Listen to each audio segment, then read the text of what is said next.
to frighten the Easterners. Okay, so that was the killing that was going on. I'll now quickly speed up and take you to the scenario then of what happened when the Igbos or the Nyamalis left the north. Yeah, it would be interesting to know where the houses, the Sabungaris, what actually took place. What happened then? Now you got rid of all the people of the eastern region. So, as evidence, I present before you a report from New York Times. Somebody called Lloyd Garrison, who went back to the Sabungari in the Kanu. Yeah, he went there on the 7th of December to report what was the state of affairs after the Igbos have left Sabungari. Yeah, it's good to look at it now from the other side. He said, after the massacre of over 2,000 Igbos in Kanu in September 29, 1966, and the massive exodus of Igbos that immediately followed, New York Times correspondent Lloyd Garrison visited a deserted and desolate Sabungari Kanu, where the eastern Igbo quarters, and filed this report. Okay, so you understand the background. The killing has now stopped because there's no more Nyamaris to kill. Okay? Now, somebody needs to go there and find out what has happened. Okay?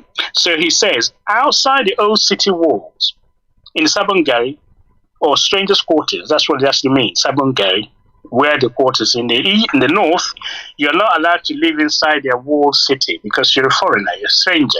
So you left outside. So outside the walled cities, the houses were now empty, and the streets were deserted today, except for a stray dog resting in the shade of a tree. The only sound was the creaking of the house doors as they swung gently back and forth in the light breeze. Suddenly, a gust of wind blew several doors shut, and the dog, as if startled by a rifle shot, crouched. The sound left the dog trembling with fear, even now, more than 2 months after the massacre of the Igbos in the heart of the northern Nigeria Muslim North.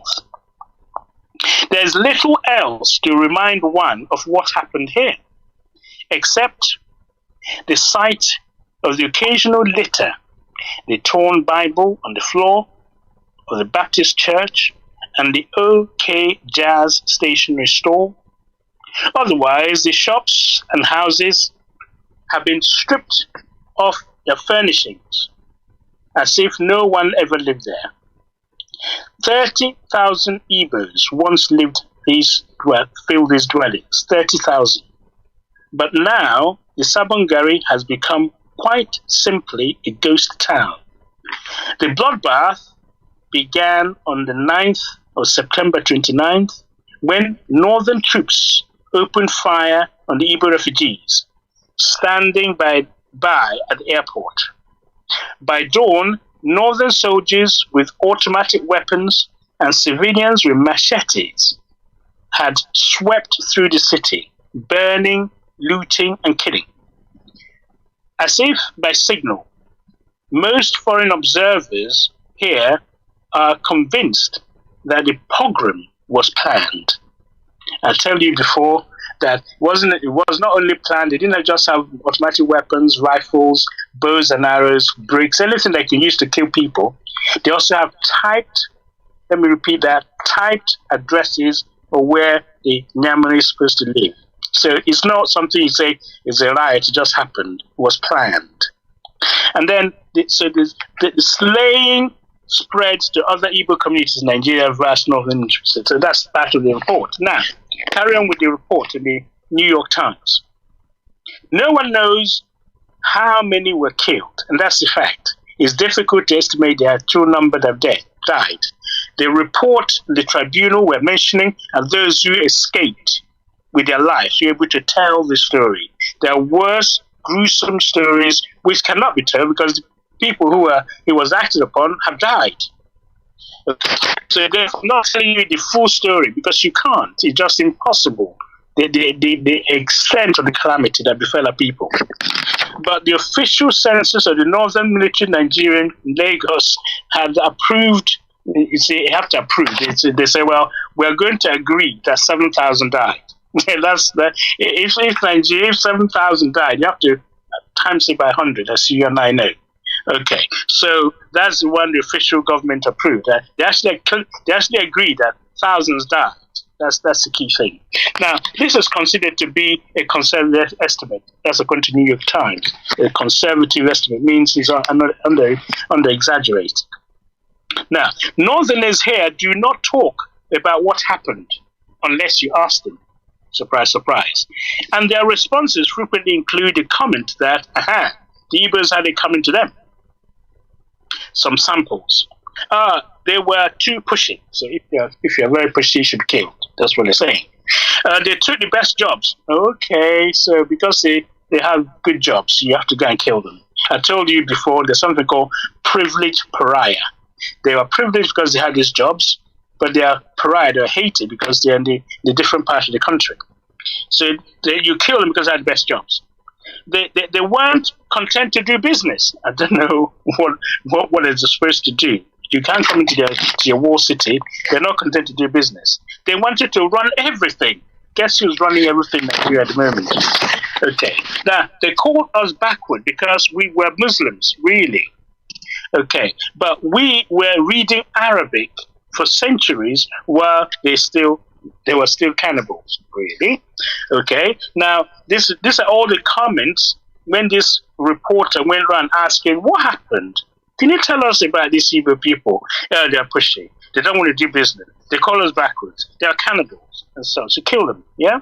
Okay, now, if there was a plan to rid of the north of all Igbos, well, Harrison said he has succeeded. More than 1 million Igbos living in the north and in many other parts of the Federation have retreated to the sanctuary of the Eastern region. So remember the word, the sanctuary. So Eastern region, which later became Biafra, was as a result of all these killings.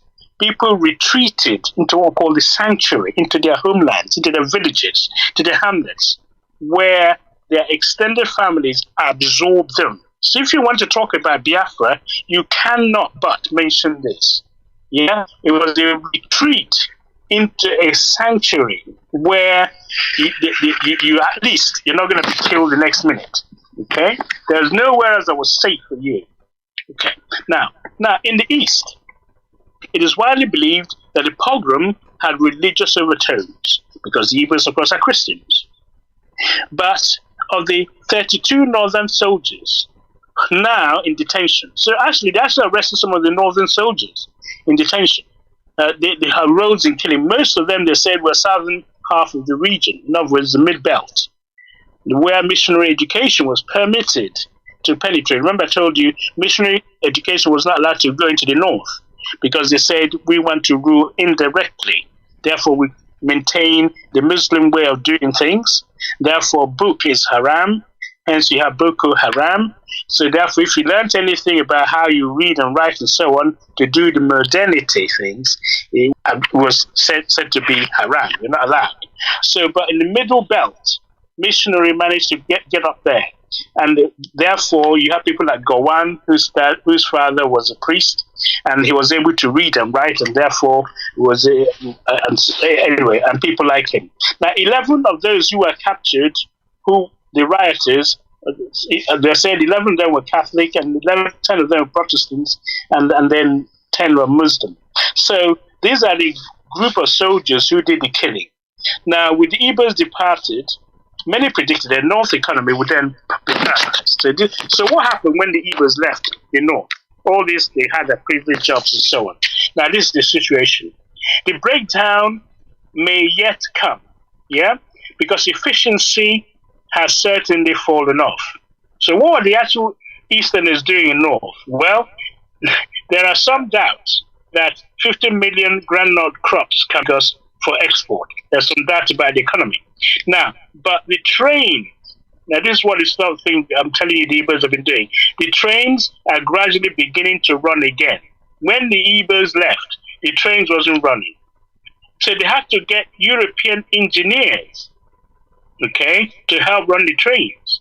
Before that, they didn't have need foreigners to run the trains, unless you see Easterners are foreigners, of course. Now, and the Northern launched 2-month program to train Northern clerks, accountants, adding machine operators. They now have to recruit their own people, force them to learn to do all those things which the Igbos were doing. The telephone still worked, and the mail gets through. Although a letter posted from Lagos may take a week to arrive in Kanu. Let me repeat that. When the Igbos left, the letter you post from Lagos would take you 1 week to arrive in Kanu. It used to take 2 days. So that is the type of efficiency the Easterners were providing to the Nigerian economy. 2 days from Lagos to Kanu, your letter will be in your hand. Okay? When they left, it took a week. So Nigeria went backwards when it comes to running its commerce. Okay, now for too long, says Aminu Kanu. Aminu Kanu, one of the politicians, said for too long, we've been letting outsiders do things for us while we sat back relishing our traditions. Now, he says, now we will have only ourselves to blame for not advancing into the 20th century. But we must do it ourselves. So he recognized that there was some issue between them not being in touch with modernity. They now have to wake up and start doing things which the so-called Nyamuris were doing for them. Okay, so I parked that one side. So that is the background which I'm trying to bring to you to appreciate what has happened when the Igbos left the northern part of Nigeria at the time, between, October to December. So there's an issue before Biafra is launched, what was happening to Nigeria. So in the north, they have emptied the north of Igbos. Okay, in the west, although some stay behind, the majority of them are run back to the east, to this sanctuary we're going to call Biafra. Now, so the same reporter, Garrison, okay, Lloyd Garrison, for New York Times. What did he do? He went to Enugu, the receiving end, where the Igbos are run to, went to know what was happening on that side. He said, after over 1 million Easterners from the north poured into Enugu, this is a report, on the 9th of December 1966. So now, he says, there's an estimated massacre of Igbos in the north, in Kanu, for example, and other parts of Nigeria. New York Times correspondent Lloyd Garrison visited. All right, Mazi, I need to ask you some questions. As you know, I have to interrupt you now and then. It might look a bit rude, but we have to do that. Listen, Mazi, I am so I don't know how to describe it, because I'm busy listening to you, knowing as a person who was born after the war, this whole thing for me is a nightmare. Now tell me, what is it about our people that we will wait for the last minute till when the knife is on our neck? We will not run for our life. And I mean, it is not just then. Even today, we know that we have millions of our people in the north. And if anything has to happen today, it will be back again to history. Please go ahead. Okay, to answer that one, you have to also understand the background to how Nigeria was in the 60s. Remember, we've been killed in 1945 in Jos. We've been killed in 1953 in Kanu. Okay? Now, this is 66. The strange thing about 66 was the primordial hatred was now unleashed. Is this deep-seated hatred was now industrialized and fanned. The emirs was at it. The soldiers were joining in. The civilians were joining. You can't call it a riot anymore. In fact, it was planned to empty the north of anyone from the east. So that is this now an industrial scale killing. Now, in May, when the first riot was taking place, Major General Aguirre, who's supposed to be an Igbo person, was the one head of government in Nigeria. You agree with that? So he was able to stamp out the May 66 rioting. They actually physically sent troops to go and quell it, and restore peace and order. Ojukwu told those people who managed to escape, it's okay, you can all go back now. There'll be no more killing. This is the last bloodshed we're going to have, so that we will, there'll be peace.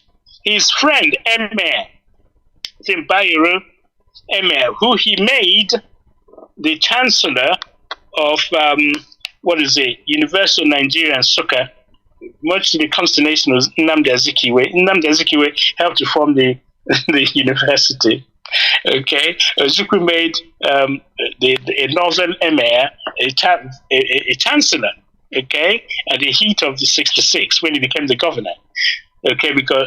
So now this friend of his reassured him that there'd be no more killing. Okay, so people, particularly from Newi, then went back because they listened to Ojukwu. Then went back to the north. Then what happened? They got killed again. Okay, now you can blame them for why did they leave at the last minute? They were reassured in May. Okay, so now because they were reassured in May, they were able to go back. Now, what then happened was there's a chain of events, which one thing, when they then killed Agi Urunsi, and this one is the coup, which Gowon became the head of, Muritala Muhammad and his gang, they killed Agi Urunsi and started killing all the Igbo officers. So there was no more support to prevent any further killings. So the people living in the north, they have to literally make their way home. Okay? You'll have said, why don't they do it then? But because the coup was aborted, the eastern part, this was a coup which was supposed to take over the whole Nigeria, but in the eastern part, Ojukwu was still in charge. He heard there was going to be a coup. He ran into the police station where he stayed and he was guarded. So they did not get at him. They didn't get him to replace him. You remember the Enugu garrison was run by the northern soldiers. Benjamin Adekunle was actually in charge there at the time. So they could have killed Ojukwu, but the coup didn't work. So at that stage then, Ojukwu became the only person who could ask people and protect them. He couldn't protect his people because he can't tell them, stay in the north. Don't come back to east or whatever. So he says, if you can cross this line, if you can come over to the eastern region by whatever means, then you are safe. Going back to this concept of sanctuary. So when they were told to return, every nook and cranny, anyone who can write, say, if you have a relative in the north, you were told, come home. That was one singular information. Come home was the message, and Igbos, they poured home. Okay, so I would agree with you. At the moment in time, we tend to leave things too late, but at the 66 killings, they had no choice. That's why they came home in droves. Okay, so we have to perhaps differentiate that. Now, dial that forward. I believe in the 80s or so, 90s, they were trying to kill the Igbos again, right? So Ojukwu said, look, this time round, we're not running. We're not going to go anywhere.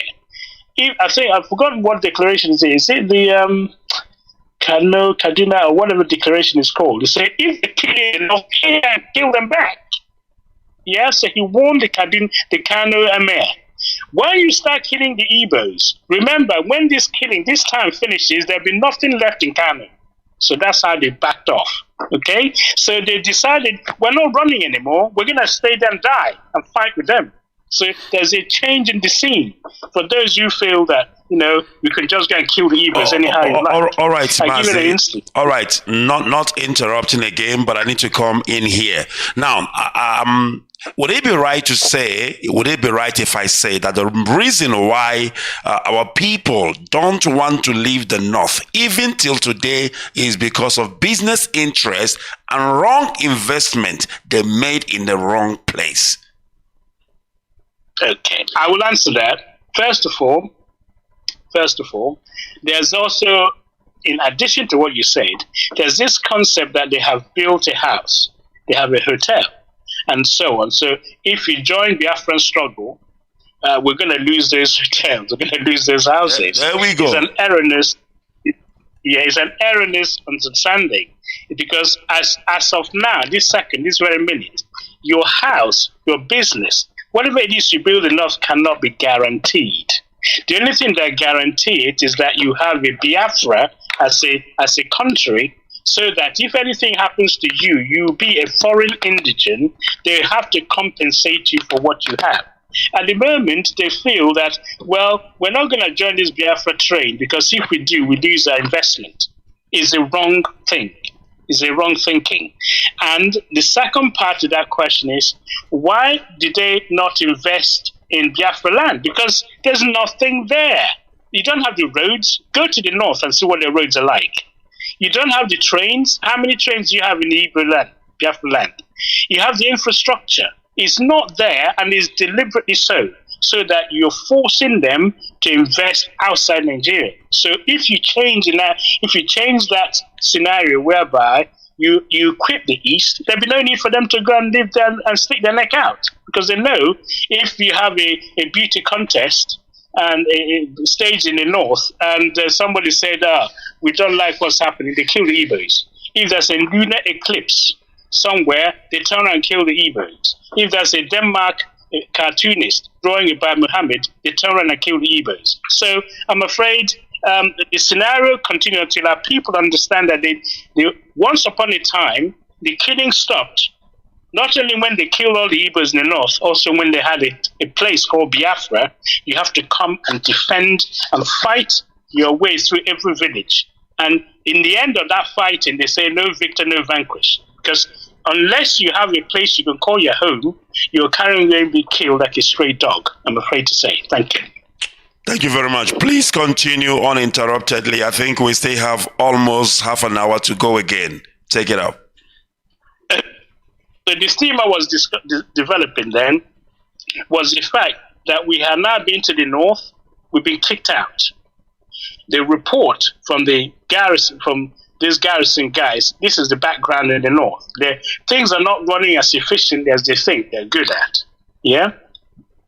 Because the Igbos are providing some important services. The English or the British who appointed them to those posts before independence was because they are the ones who can read and write, who can do the job properly. Okay, the British will not say to you, oh, because you're from a tribe 7, therefore I'm going to appoint you. They say, you are from tribe whatever, you can do the job, I appoint you. So that's one thing that was not made known to those in the north. So they saw those who came from outside as privileged pariahs, as I keep using the term the sociologists use. So I'll now tell you what happened at Enugu. So they are poured into Enugu as the capital or other parts of the eastern region. So this garrison went there to report the events. Now, this is what happened. So he got to a place where they called, where they were settling the refugees. So here is a snippet of what happened. Somebody was lining up and they said, what is your name, sir, please? They asked the man behind a desk, yeah, without looking up at the applicant standing before him. So people are returned and they went to an office to register the fact that they're refugees. Is there any job for them? So this is an important part of why Biafra came. These are refugees that need to be rehabilitated. There are over 2 million.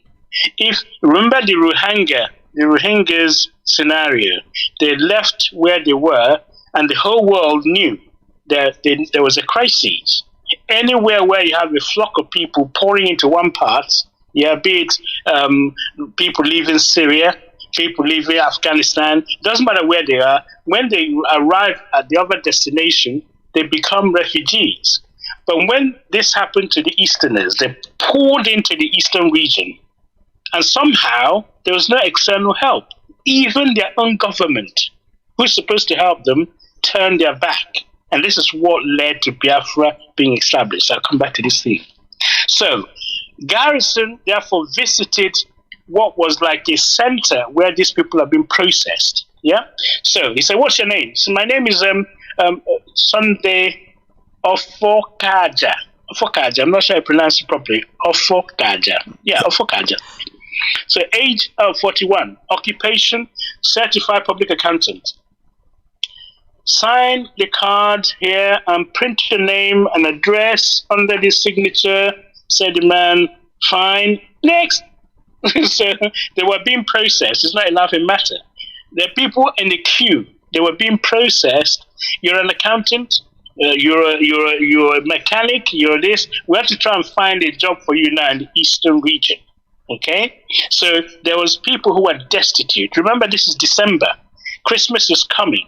The school fees haven't been paid. The children, some have escaped, some have, and so on and so forth. Now, so this reporter was reporting the scenario in the eastern region, the crisis of one of the towns. Said it was such an abrupt ritual that the accountant had no time to say more, to pour out his desperation, to tell how he lost everything in Kanu, his job at the bank, his car, his TV set. And say that this was, then say all he had was his lucky escape with his life. Without a word, this Sunday guy turned and left, passing a long line of refugees that stretched along the corridor down the steps of the Eastern Region Refugee Commission headquarters here in Enugu, which is the region capital. The accountant was one of slightly more than 1 million Easterners, most of them Igbos, who fled to their eastern region homeland after the September massacre of Easterners living in northern region. The commission here is well staffed and is working overtime to settle the refugees. But it is an awesome undertaking. So far, the Eastern Region government has earmarked £2.8 million equivalent for rehabilitation. Meaning, it's okay. They said $2.8 million because they're writing in the American newspaper, New York Times. They say that's the equivalent of $2.8 million for the rehab. And then the federal government in Lagos is supposed to contribute $980,000. Now, nearly half of this total is going to pay the salaries of hundreds of civil servants who retreated here from all parts of the Federation and who had been absorbed by putting them on the regional government payroll. So the scenario was you worked for the government, but you have now left Kanu, you left Kaduna, you ran away, and no one is paying your salary. So you have to be absorbed by the Eastern Region government. Okay, bear that in mind. I'll visit this later. Now, the bulk of the rest of the money, which is more than 600,000, is being invested in new farm cooperatives to increase the food production and provide new job opportunities. But we are already encountering some difficulty with all the farm schemes and so on. So I will spare you reading the whole story if you get a chance to study it. What it is that the government was trying its best to rehabilitate these people who have then left in a hurry. Their television, their cars, their jobs not being paid, and so on. Someone had to somehow carry this burden. In the tradition, be an African tradition, an Igbo tradition, someone comes from somewhere. So you have to rely on your extended family to support you. If it wasn't for the extended family system, it would have been impossible to reabsorb 2 million people, which is 17% of the population at the time in the Eastern region. Okay? So that was the background then when all the killings was going on in the north, and we now have Eastern region as a sanctuary. Okay, if I just use that term for now. We're now talking December. So what was going on? Well, I tell you, there was a song, okay, because every single village or town that you go to, if your relative didn't come back from Lagos or from Kanu, from Zaria, from Kaduna, from Maiduguri, from Sokoto, you have a story to tell. I said last time, some people were cut in pieces that they weren't even culturally allowed to be buried in their own compound. So the scenario in the Eastern region in the December of 1966 was very, very grim indeed. And artists, those musicians, they always sing about what they're seeing in front of them. So there's a song by Rex Lawson that goes something like this. Onwuzuruwa. Yeah? Onwuzuruwe. Let me just force myself to sing it. Onwuzuruwe. Mashingi arawanne. Ashingi arawanne. Onalima. He played it over and over and over again. It was the mood, it's a somber music. Everybody heard it. And he was just playing it over and over because Onwuzuruwa means there's death everywhere. There's nowhere on the planet where you don't have any death. So it's like a balm to try and cushion the impact, the people, the suffering, just to dampen them down. Okay? But, human beings, we're not satisfied. The Igbos, on the other hand, the people who were in the eastern region, they felt they needed the vengeance. It's like when you send the Abriba warriors to go across the north and kill as many northerners as possible. Yeah? So there was some areas where, indeed, the northerners were attacked. But the Juku said, we mustn't do this. No way. He wasn't going to have it. So you needed some strong leadership at that time. Otherwise, you would have internal killings everywhere. So Juku forced them to remain calm. And in fact, he went and rounded the northerners and spoke to them in the Hausa language, asked them to pack their things, and they would be escorted. Can you believe that? They had the soldiers, the army, to escort them out to the east. Some took the flight, some were taken across to the Niger border, they went to go via Lagos area. So they were escorted out of the east by the, if you like, the forces in the east, so that they would be immune or protected from what the general public were seeing. Okay, so it took strong leadership to be able to dampen the anger that was welling in the eastern region. Okay, so this was around December. Okay, so this is before Ojukwu then had to go to Aburi, because at this stage we say we've been chased out of Nigeria. Okay, one who is rejected by others cannot reject himself. It's time for us to go. We're going to lose a lot, but it's time for us to go. And this is what Ojukwu has to tell them. He has to provide strong leadership. We're talking a 32, 33-year-old man as the head of state. Can you imagine? Okay, he said, of all the things that we suffered, this is a quote I got from 1966. Indeed, he said, we are braced to face and encounter the challenge of the future. We believe that the tomorrow we face, or the battle for survival, will not be won by bullets or savagery, but by brain power, modern skills, and the determination to live and succeed. We also believe that out of the carnage and wrecks of the past will emerge a new breed of men and women who are resolute, powerful, and prosperous. That's Lieutenant Colonel C. Odumegwu-Ojukwu, 1966. Biafra hasn't been declared, but he has to calm his people. He has to tame them. He has to tell them, let's look not for revenge, but to build a new country, build a new path to survive as a people. Okay? That is what we mean by strong leadership. And he had a class, 1966, that's 1970, to thank for. They were really, really up for it. Okay. Sorry, you were going to say something? No, not at all. Go ahead. I'm listening. Okay, so what I said, therefore, we needed strong leadership. At that time, otherwise Nigeria would just flare up. Everybody just go take the knife and go to the north and start killing for what has happened to their own people. So he managed to contain it.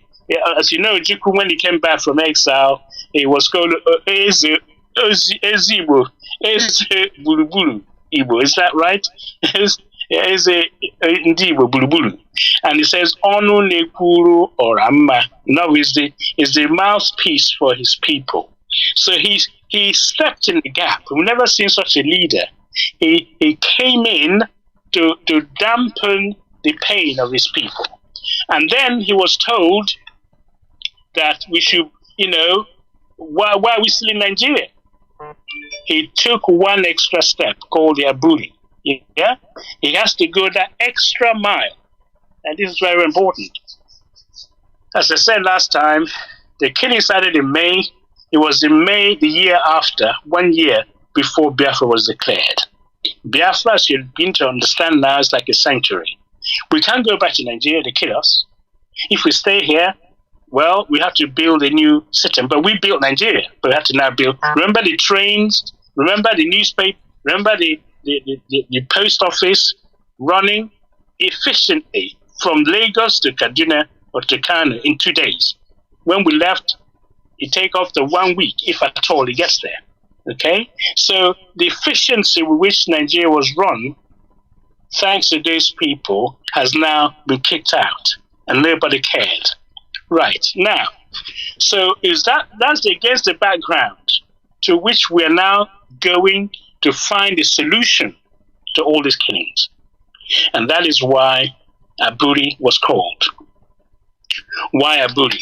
Well, Aburi was because the last time they had a conference when Gowon became the head of state, or they took over the government, there was a conference going on, and while the conference was going on, the killing resumed in the north. So Gowon wasn't actually stopping anybody being killed. And in the end, he got exasperated. He said, for God's sake, the killing has to stop. Enough bloodshed. Enough. So, but from July, August, September, October, people were being killed. He did nothing as the head of state. Okay? So, he made fancy speeches. God has made it possible for the Northerners to become the head of state again. He wasn't really doing anything to stem the bloodshed. But so we got to December. We now got to find a solution to all this goings on. So that is why Aburi was an important meeting. The Aburi meeting, I bring the British in a bit. The Brits we're looking for where we're going to have this conference. If Ojukwu went back to Lagos, they'll arrest him. They'll kill him. If he went to the north, he'll not be safe to come back. So he says there's nowhere in Nigeria where we can sit down and have this meeting. That's how bad things were. And of course, Nigerians had to come back and say, well, we can't trust that Gowon will come to the east and be safe either, which may well be true. So why should they cannot have the meeting about the future security of the country within the same country. So that's how bad things were. The British stepped in. Oh, why don't we have this meeting at the British warship parked outside the shores of Nigeria in Lagos? So, any scholars, history scholars here? Why that would not be a good idea? British government was offering them to have this conference in a British warship off the coast of Nigeria. And of course, Ojukwu did history in Oxford. I think he will have come across the history of Jaja of Opobo.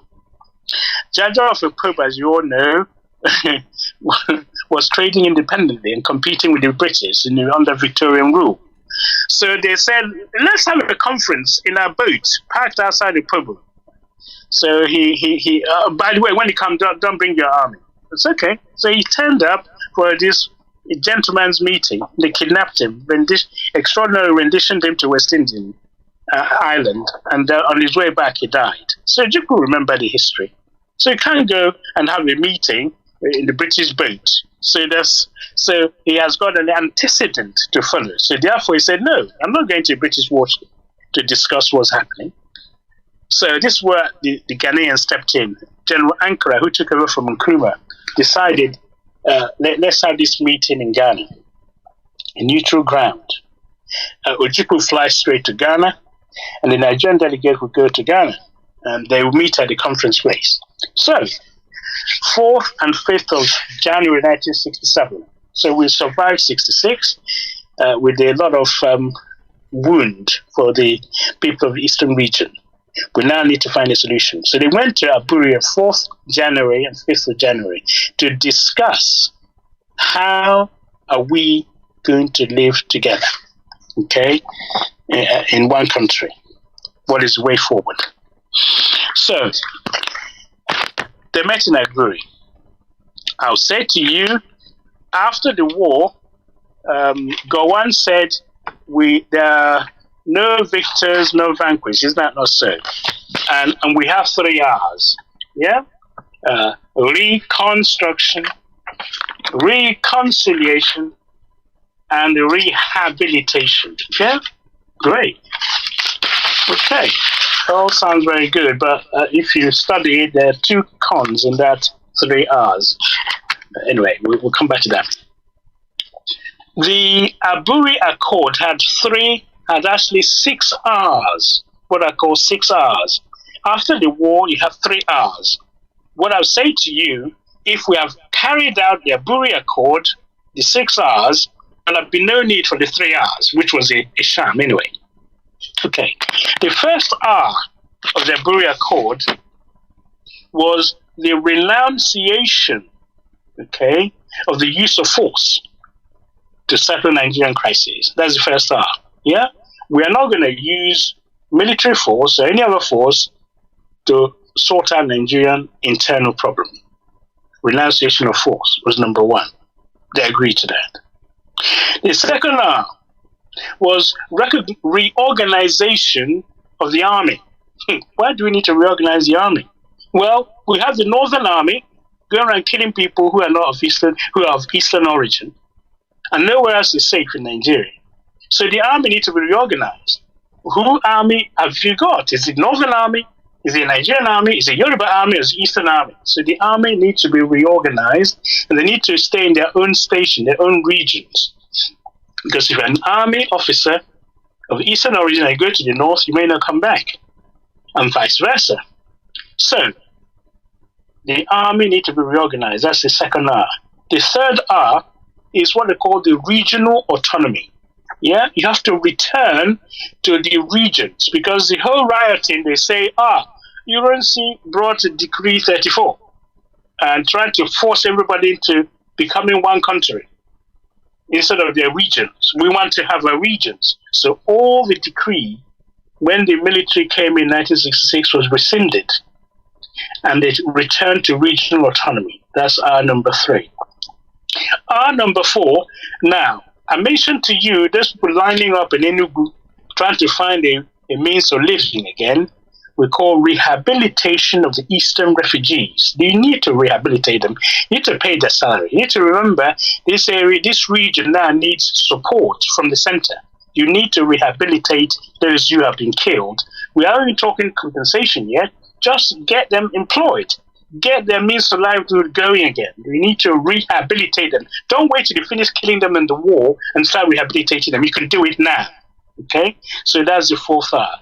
The 5th R is what they call revenue reallocation for financial secretaries. They were supposed to meet, and their revenue reallocation was to be formalized. Yeah, they're supposed to do revenue reallocation.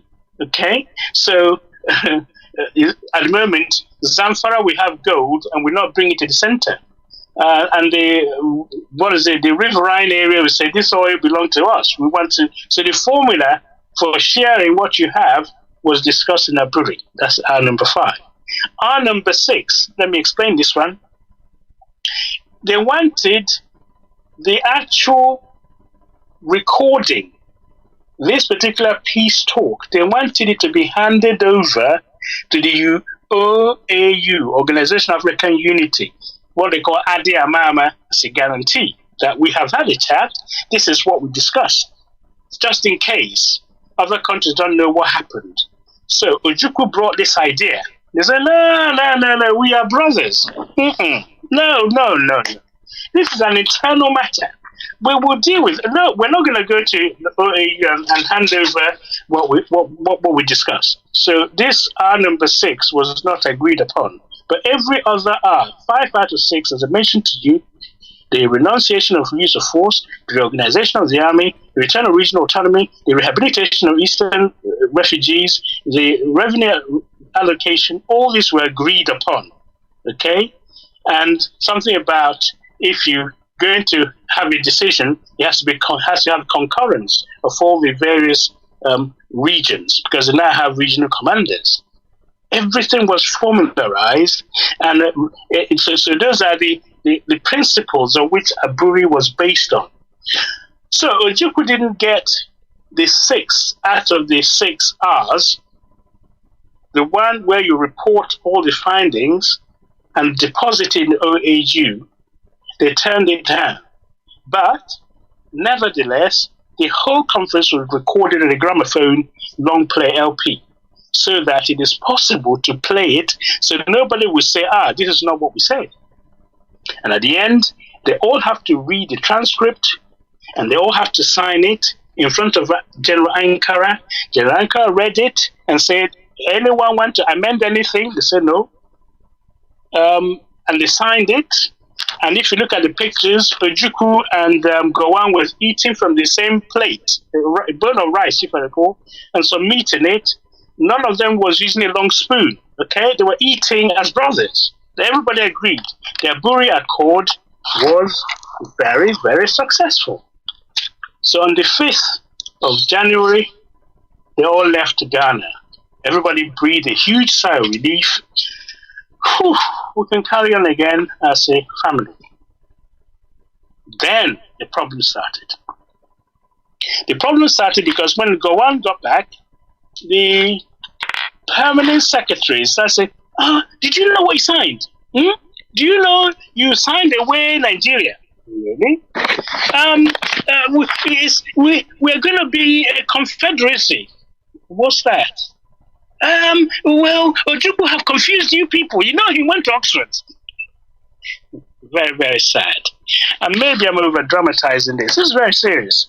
The highest authority in the country went and had a conference. They signed a form, which they should abide by, and then one side decided not to agree with it any longer. This is where Nigeria was destroyed. Okay? So not only were the Easterners kicked out of the Federation, they tried to come back in a way that will accommodate everybody. Okay? And this was turned down. Gowon, instead of announcing, this is what we have done, this is announcing to the nation, this is what we agreed at Aburi, this is what we're supposed to do, he decided, maybe I gave away so much. So what exactly did you give away? Yeah? What did you give away? Yeah? Did you give away the fact that renunciation of force as a way of solving the problem is not a good idea? Is that what you gave away? What about reorganizing of the army? What have we got now? We've got Boko Haram in the army. Yeah? So-called repentant Boko Haram in the army. The Nigerian army, who are they protecting? The army is not reorganized. If it was reorganized in 66 or 67, we wouldn't have this mess. We would have an army which is neutral and able to respond to any threat to the nation. What about regional autonomy? Well, that's what we are vying for now. Everybody wants to have their own autonomy. If this region wants to do this region, that is what is happening now. How about rehabilitation of refugees? You now have, because you didn't do this to the eastern refugees, you now have internally displaced refugees in the north, more than, I dare say, than they had in the eastern region before the war started. So failure to rehabilitate the eastern refugees have left you with more internally displaced human beings in the Nigerian than they had. So another failure. Okay? Revenue allocation. Well, Zamfara will discover gold and will not bring it to the center. And those who have oil bring it to the center. And how long when this run out? Nobody wants to contribute. Everyone wants to take from the center and not allocate accordingly. Okay? So there are issues then as a result of the failure to carry out the 5 R's on Aburi Accord. You ended up with a war, okay? Because renunciation of the use of force was abandoned, and you used force to force people back in to the country. So that's a failure number 1. Because of that, renunciation of force was not applied. Officers and gentlemen, you ended up asking for 3 R's. You ended up having to reconstruct areas where you destroyed in your 3 hours. You have to reconcile with the enemy. Yeah, your brothers and sisters supposed to have been in the same country. You need to reconcile them. And then you have to do rehabilitation. We should have used the funds to rehabilitate those refugees in the first place. But the rehabilitation, which you did after the war, was a joke. Because rehabilitation started, or reconstruction started in Festac town in Lagos.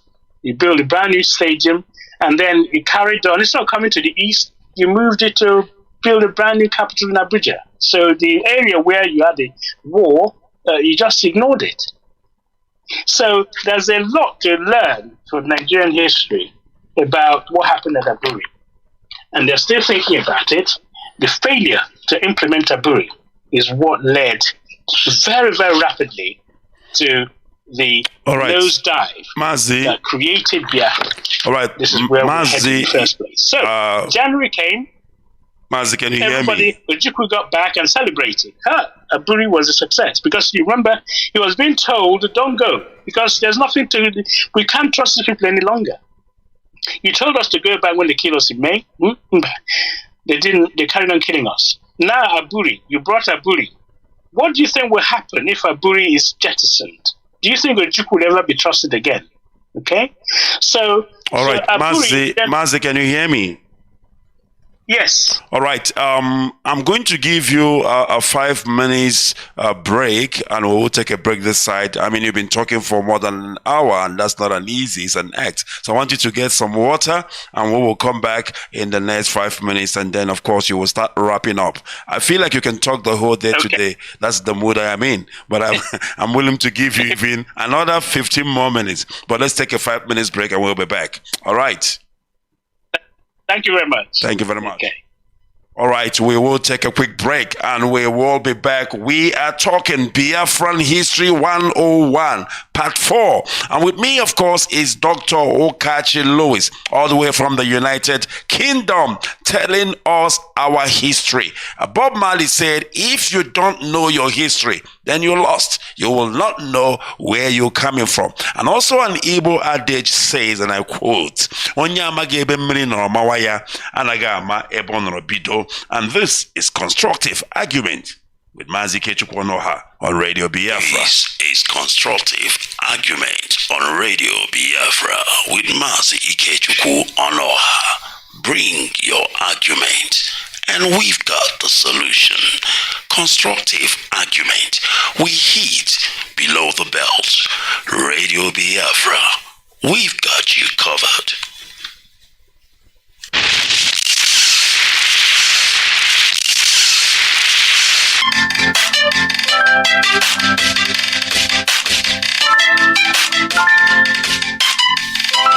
This is Constructive Argument on Radio Biafra with Mazi Ikechukwu.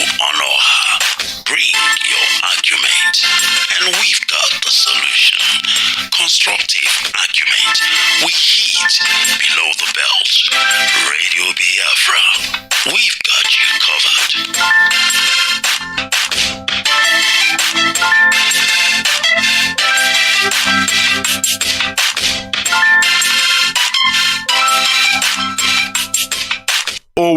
Now, this is a live program for those of you who might think it's a recorded. It is live, it is direct. I've got my pen, my paper ready, and I'm learning, and I hope you are. Let's go back to Dr. Louis Okachi. Mazi, can you hear me? If you can, please take it away, and I will give you 15 more minutes to the top of the hour, and we will call it a day. Please go ahead. Thank you very much. Can you hear me? Can you hear me? Loud and clear, and the whole world is listening. Let's do this.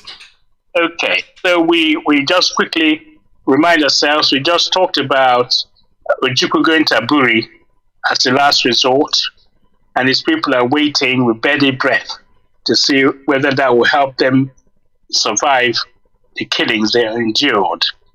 So Aburi was hailed by those who were there, including by the Ghana head of state, as a success. It was done behind closed doors without any outside interference. But when they got back, those who were supposed to take the decision as the Supreme Military Council, who were the highest authority in the land, somehow decided to backtrack.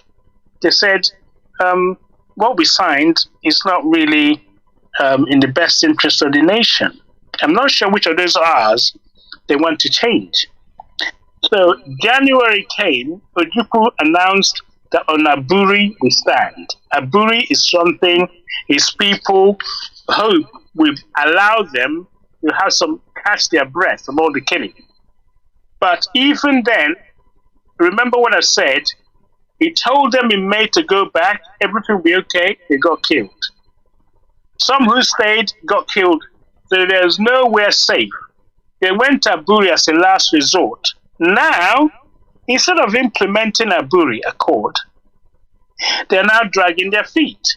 They're going back. So January came, the 4th and 5th, after the conference, nothing was implemented. They started leaking some of the information from Aburi, which wasn't accurate. The Ojukwu had to counter it by releasing the gramophone play of what the conference was. And of course, if you're trying to fool the Igbo people, you just ask to hear what one person have said. They want to hear the other side. So they have listened to the Aburi Accord on the long gramophone play, and they printed a shirt on Aburi We Stand. Yeah, that's really it. The Ojukwu was made a stand on Aburi We Stand. So they printed a T-shirt on Aburi We Stand. So that started selling a whole cake. But what was happening is as January rolled into February, there was a suspicion that Gowon was not going to carry out the implementation of Aburi. It's really a kick in the teeth. So there was, if you like, it's always good to look at outsiders' recording, not Eastern region or a Biafran person, an Igbo person. New York Times stepped in on the March 8th, 1967. They reported that Ojukwu has addressed the press meeting, about the increasing difficulty the Eastern region was having with Lieutenant Colonel Gowon, who was the federal government.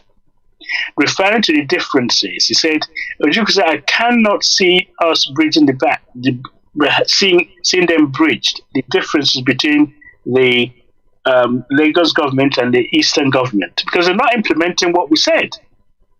Okay, it's now 2 months. Remember, it happened in January. 2 months since the Aburi Accord, the government therefore moved, concerned about the deteriorating situation. So it was the Ghanaian government was now really getting concerned. So what was happening was that after that meeting, and implementation was not going on, so Ojukwu started stating that, look, if you're not going to carry out all that we have said, okay, it is going to be necessary for us to take alternate measures to safeguard the security and safety of our people. So when he said something like that, it became like a warning shot to Gowon. So Gowon was saying, hang on, we're going to resist any invasion. We're going to resist any secession. But no one is threatening secession. But Ojukwu was saying to him, we have a problem. The people who have run away from the north, from other parts, need to be rehabilitated. You're not doing anything about it. And it's part and parcel of the agreement. So they say, well, if the East secedes, this and that and that. So Ojukwu said the East is not going to secede, but we'll see if attacked, of course, we will defend ourselves. These are the conditions for East seceding. East will secede if there's a blockade, okay, and if physically attacked, we have every right to defend ourselves. So that is what was happening now. We're heading to tension between the Nigerian Lagos government and the Eastern region government. And I explained to you what that means. Ojukwu said in February that if by the end of March 31st, the Gowon has not started paying some money towards the rehabilitation of all these people and implement their Buri Accord, then he, Ojukwu, will have to do something to secure his people. Okay? So, they announced that on the 31st of March, there's something called Survival Edict.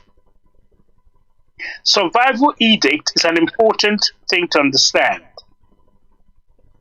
It means that every tax collected in the eastern region, right, instead of paying it to Lagos, you now paid that tax to the eastern Nigerian government, which are going to use to pay for rehabilitating people where you have extra places in schools, extra hospital requirement, all the infrastructure you need to do for the 2 million are poured into that part of the country.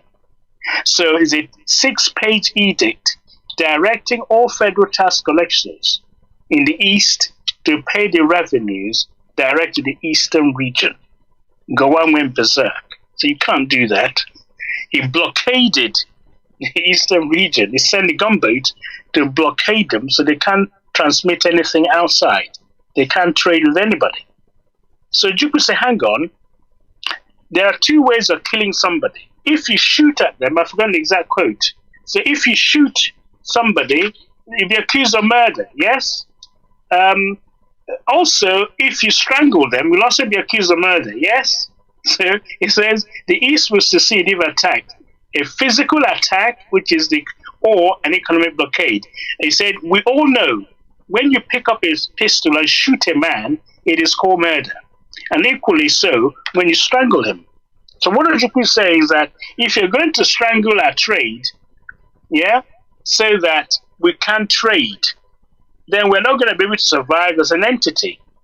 And I can tell you for free, before the war started, commodities like salt immediately started becoming expensive. So we're already on an economic blockade before the war started. People don't know this. So Nigeria imposed a blockade in the east because Ojukwu was saying, I'm going to collect the tax in the east. I'm not going to send it to Lagos because they're not using it to help rehabilitate these people who are desperately in need of rehabilitation. So the whole thing was, if you like, it was spreading in the media. So much so, there's something called the liaison officer in international post. Every region in those days, be it North, Midwest, West, and East, you had a representative office in Washington, in America, in London. In other words, it's like your own mini embassy. So the Biafran or the Eastern region's liaison officer had to take an advert on the newspaper in the New York Times to explain the eastern side of what was happening. Because the Americans were now accusing the eastern region, oh, you're about to secede. You're about to secede. What is going on here? So I read you the letter in the New York Times from someone who is the liaison officer. All right, explaining Mazi, we need to start wrapping it up. Our time is up, and of course, next week we start the part 5. Please go ahead and round up. Thank you very much. So this letter will help us to understand the East's position before Biafra was declared. He wrote a letter. So in a letter to the editor of the New York Times, the Eastern Region Nigeria Liaison Officer, Mr. Oji, explained his position. This is the summary of where we are before Biafra was declared. He said, Eastern Nigeria appreciates your concern over the crisis in our country.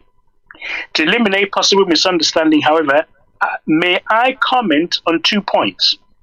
Your March 11th editorial referred to me as an Eastern Nigerian who represents himself as liaison officer in the United States for Ojukwu's regime. So they already started calling him a regime. I am not here for self-appointment.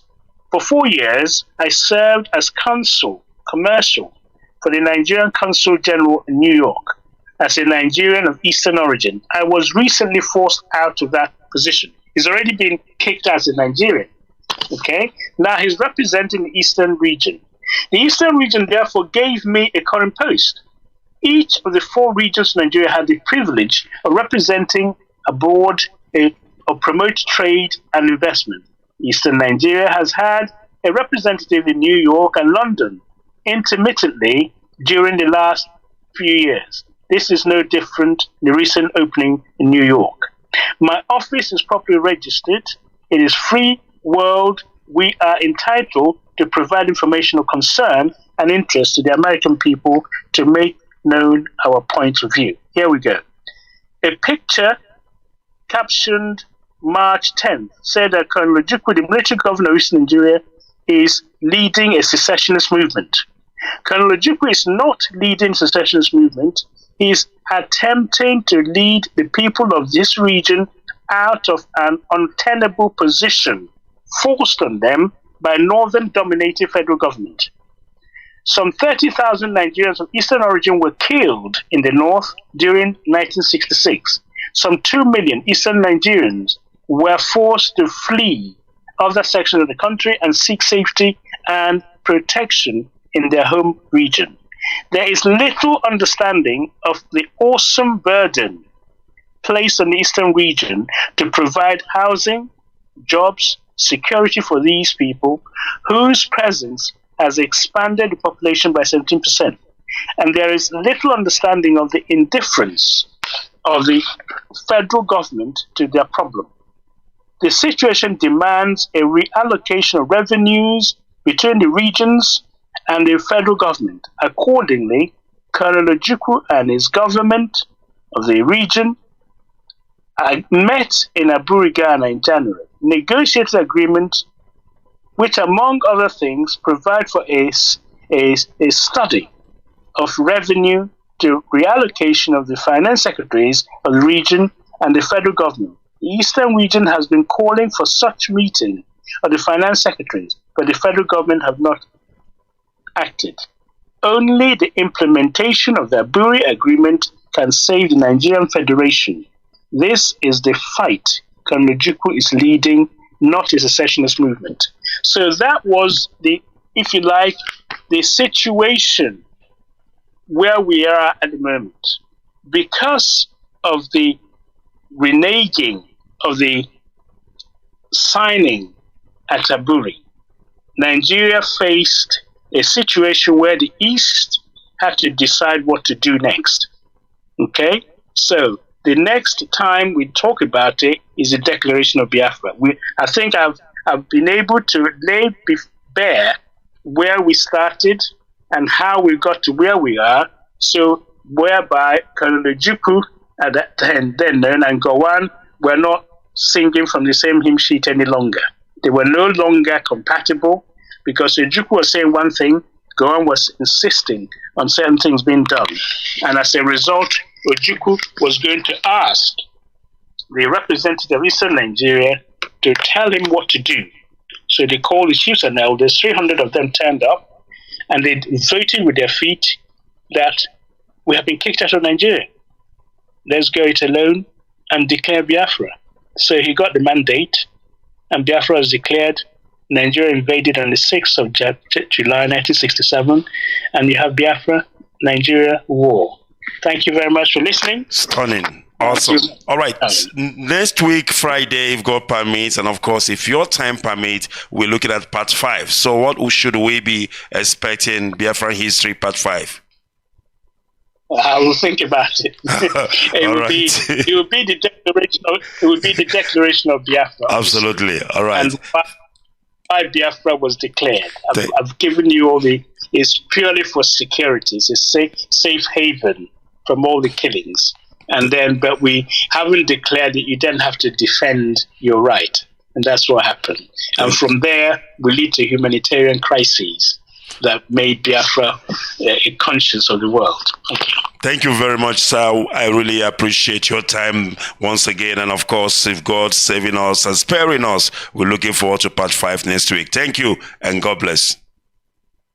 Good night, everybody. Bye-bye. All right. That was Dr. Justice Okachi Lois, of course, giving us History 101, Biafran History Part 4. And we are looking for Part 5. This is going to be an archive because our children must know they must learn. He was talking about Kanjidan. Can you believe when I was in primary school, they were shoving down this Kanjidan in my mouth, telling me about Kanjidan. I have no clue what the hell is Kanji. And today, there we go. But nobody was telling me about Aburi. Nobody was telling me about the killings in Kanu airport. Nobody was telling me everything about us. But today, it has been laid bare in the open, and we know who we are. And of course, we must restore Biafra. All right, that has been constructive argument on Radio Biafra with Mazi Ikechukwu. Of course, led and read by Dr. Justice Okachi Lois. This is constructive argument on Radio Biafra with Mazi Ikechukwu. Bring your argument, and we've got the solution.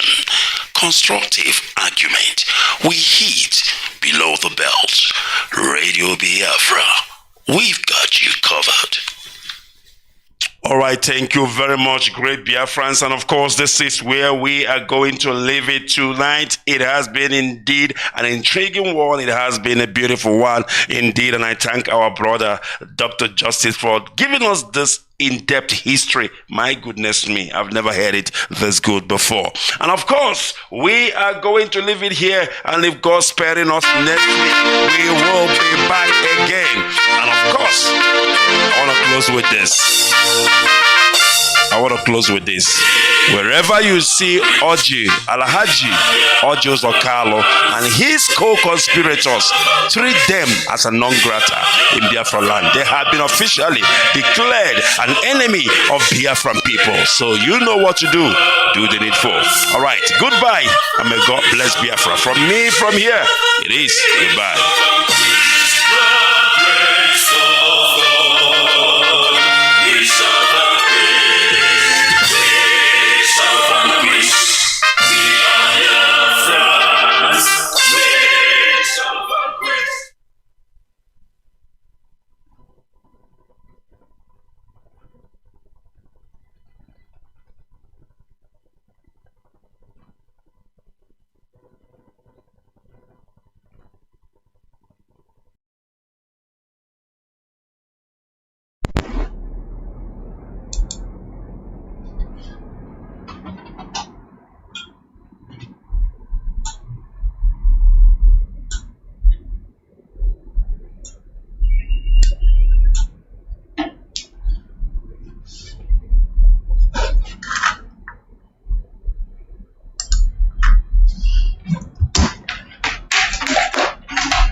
Radio Biafra.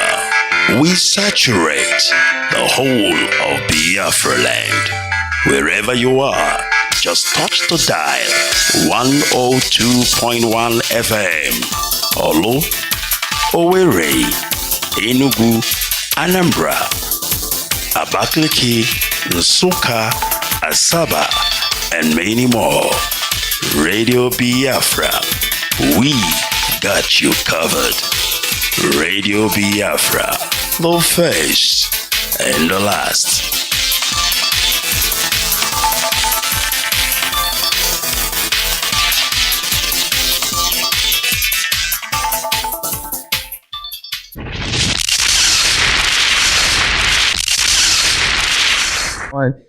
So we have a very, very, very special guest with us today, Dr. Uju Anya.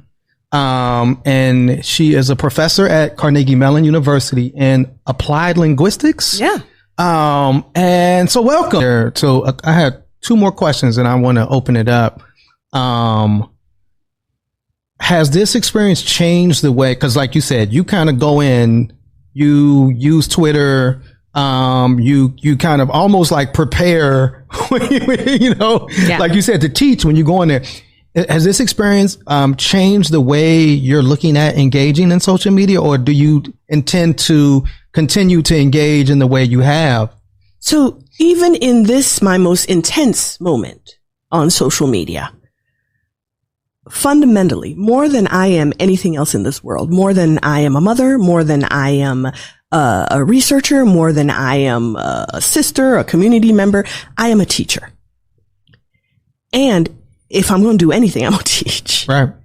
And even in that very intense moment of profound pain and my outburst, my emotional outburst of deep, deep pain, I was teaching. I followed up explaining that there was a genocide against the Biafra people. Right. Right. Who were trying, the Igbo people who were trying to form an independent nation of Biafra. They wanted to be separate from the country that the British Empire had imposed on us, which was this country of Nigeria, where they kind of took a bunch of independent nations who don't have anything to do with each other, don't even speak each other's language, don't relate. Many of them were even enemies and warring at the time, smushed them all together and drew these arbitrary lines around them. And call them countries and name those countries. Right. And then said, now y'all get along and do a country for us and be a union for us. And then go through, contentious, bloody independence processes that never really yield any real independence. You're still part of a commonwealth afterwards. True. And you have the eternal meddling in your affairs and the eternal extraction of your resources. And the eternal fomenting of divisiveness and infighting in order to be able to control you. This is what an oppressor does, a colonizer does. These are, tactics and strategies of dominance. Right. We were subjected to that as a larger unit of Nigeria. And then when the Igbo people said, we want our own thing, let's go and do that. Well, it so happened to be that the territory that this new country of Biafra was going to be in included very, very rich oil reserves. And the British were not going to let go of that. Wow. And the people that they had put in power, their puppet Nigerian governments weren't going to do that either because they needed it for the Nigerian project. Right. And Britain needed it for its own interests and uses. So Great Britain got directly involved in this civil war and in the war for independence and decided that they would do everything to make sure that Biafra did not go. Wow. And this everything meant directly funding genocide of the people of Biafra. This is what happened. This is the historical record. I'm not saying anything that's in doubt or in question, right? Yeah. Even when it was happening during this period of 1967 to 1970, the BBC themselves were producing documentaries decrying it, covering all the protests that were happening in Great Britain. This is recent. Yeah, this is very recent. My sister, for example, is turning 60 this month. And my sister was alive at that time. She was like 5, 6. Right. My other brother was alive at the time. And my second brother was in my mother's belly. She was pregnant during this time. Running from village to village to escape the bombs that they were throwing at villagers. So when we tell you that 3 million people, some people have said up to 5 million, 6 million, or some people quote low. So the sort of average agreed upon number that you really cannot contest is about 3 million. When you think of a Holocaust, right, this is a Holocaust. Absolutely. Now, the Holocaust that we typically were most familiar with is the most famous one against the Jewish people. Yes. Where they, 6 million of them were massacred. Absolutely. So at the most sort of conservative estimation, they did half of us. Right. Half that number. Civilians. These are non-combatants. And more than 1 million children alone starved. Wow. The British paid for that. And Queen Elizabeth II was ruler. She was monarch at that time. This was the government that she was supervising. Now, I don't buy this notion that she was just a statue, if you will. Ask you that question, or a decorative plant, right. Or, some kind of, I don't know, tchotchke sitting on the shelf. Right. This was a ruler. This was someone, the very crown that she had on her head, signifying the fact that she's a monarch, was made from plunder. Right. Diamonds, blood diamonds. Absolutely. So the throne that she's sitting on is a throne of blood. So you cannot say that she was just this little old lady or this figurehead that really had nothing to do with anything, and it was just the British government that were making their deals and, governing however they would, without relating it directly to her, because she directly benefited her very position as a monarch, the palace that she lived in, the opulence, the obscene levels of wealth that she enjoyed. Absolutely. Were all paid for by our blood. And I don't say this figuratively.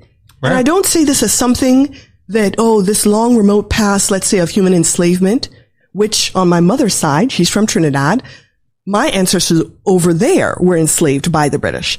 I'm talking about recent living memory of people still alive today. Her money, her government funded our slaughter. And people expected me to be calm or to be, I don't know what they expected. Right. When the person who literally paid money for bombs and guns and military supplies to come and massacre your people is dying. Right. You're not supposed to dance. What's the reaction to that?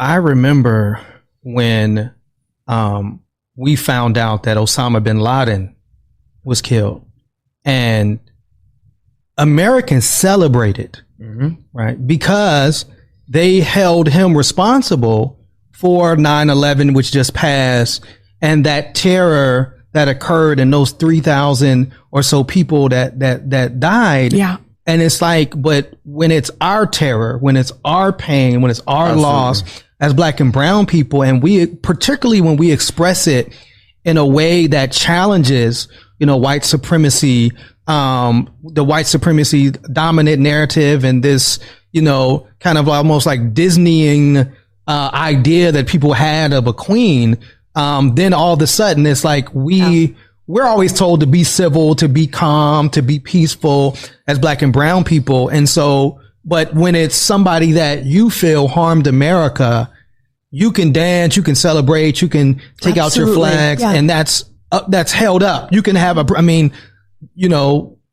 lynchings were celebratory things in the history of the United States of America, where they would have a parade and party and take children. Question before we close out, because I saw in the wake of, Queen Elizabeth's passing and this conversation around colonialism, a call for reparations, right? I think Jamaicans were saying, like, instead of having more, like, we need reparations. Absolutely. You spoke, you taught us about this very recent history around Biafra. Is there a movement or calls for some type of reparation? Because, we've seen reparations happen with the Holocaust of Jewish people. Absolutely. Deservedly so. You mentioned, I'm part of the National African Americans Reparation Commission that was started by Dr. Ron Daniels. Absolutely. First of all, the Queen never once apologized. She never once opened her mouth to say sorry.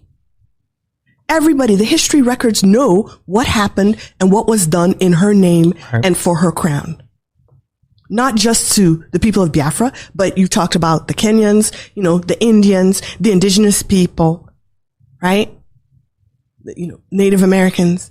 So it's just never once have they taken responsibility and just said sorry. So what I am advocating for, and what a lot of people are advocating for, number one is to just recognize what you did and say sorry. And then we can move on to conversations about what does reparations look like. It could look like leaving the oil alone. Right.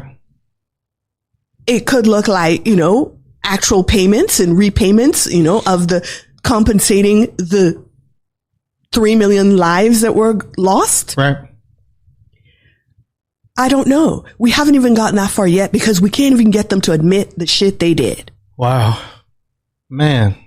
And how does that feel as a language professor to know? It's so, it could all be so simple. Yeah. And then just that refusal. They continue to dehumanize us. That's what it feels like. We are not even human enough to them to sit down with them as equals and say, this is what you did to us. And they recognize it and say, yes, this is what we did. And we're sorry. Even though it's open record, the fact that they never open their mouth and sit down with us and say it shows that they continue to view us as less than and undeserving of the common acknowledgement of our humanity and our dignity to say, yes, we harmed you and we're sorry.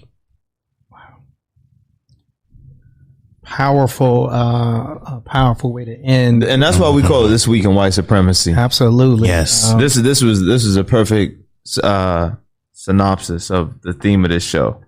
And the article we're going to share as our white pages is a recent article. Dr. Anya just wrote "Critical Race Pedagogy for More Effective and Inclusive World Language Teaching." Asking folks to, you said you liberated this article from behind. I did. It was behind a paywall, and I used money from my research funds to pay the publisher to not put a paywall on it, because I believe that the teachers that I work for and I write for, who benefit from my work and who I also benefit from the work they're doing because they provide me with material for scholarship and investigation.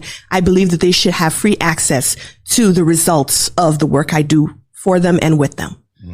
Well, we greatly appreciate you doing that and appreciate you taking the time. I know you're busy. I know you've been kind of bombarded with media requests that you would take the time to come and sit with us and be so passionate, so vulnerable, and so open about his journey. And we're thankful to have this relationship with you now and looking forward to continuing to support the incredible work that you're doing at Carnegie Mellon University. Thank you. And onwards and upwards. I'm in the Modern Languages Department in the Second Language Acquisition Program. Absolutely. All right. Any closing thoughts? And I know we got some announcements. Treble? I just want to say I am extremely grateful for you sitting down and talking with us, because you taught me a lot just by listening to everything that you were saying. And you provided not only us, but our viewers with the context that is needed to understand why there's a mixed reaction to the death of the Queen. So thank you. Thank you. Thank you for having me here, for hosting me. And thank you for, being my entryway into Black Pittsburgh, where I want to dwell. Oh, that means two things. Let's get it. Come on, let's go. That means two things. BlackPittsburgh.com. Yeah, yes. Thank you so much. Thank you. I know it's a lot, so I really appreciate you trusting us, and thank you so much to your partner as well. Just love y'all. I took the time to come here, and I do get a lot of requests, but because you are Black people working for us, and I want to be a part of this community and what you're doing. So thank you for having me here. Thank you so much. This is Constructive Argument on Radio Biafra with Mazi Onoha. Bring your argument.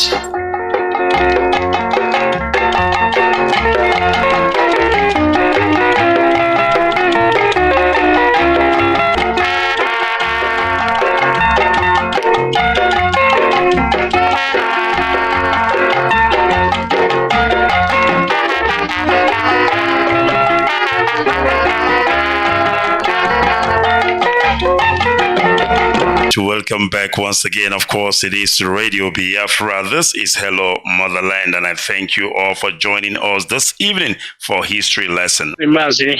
Good evening and welcome to Constructive Argument. Thank you very much, Mazi. We need to go ahead straight. It is an hour that we have this evening. If you can take it from now to the top of the hour, Biafrans are listening. Please go ahead. Greetings to all Biafrans.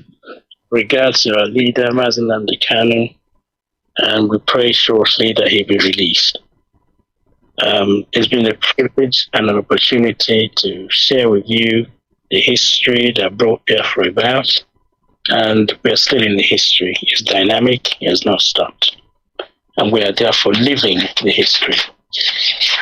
So before further ado, so the usual protocol for everyone respected. Thank you all for listening. So let the words of my mouth and the meditation of my heart be acceptable in thy sight, O Lord, strength of my Redeemer. You sing. Mazi, some of the tracks you played are quite interesting. Thank you for playing this track. I was trying to sing Always Away before, which that is exactly where we were before Biafra was declared. My talk this evening will be from Aburi to the declaration of Biafra, because that's when everything unraveled. Most of you understand the Aburi Accord. Events that led to it, but after the Aburi, until the 30th of May, things moved very, very fast. And therefore, I'm going to try and unmask as much of it as possible. I was also happy listening to Assam Pity Special, and when you played it. It's one of those music where when you go to a party in those days, those who can't dance, so those who have 2 feet like me, and those who are sitting on the wheelchair, those who have got delay actually get up and dance. So it's a wonderful time. And then the Ikenga's Superstar. Long Live Africa. The interesting thing about that one was when the group of Biafran soldiers, when they got out of when the war ended, they had nothing much to do, no employment, so they formed bands, and that was one of the tracks from that group.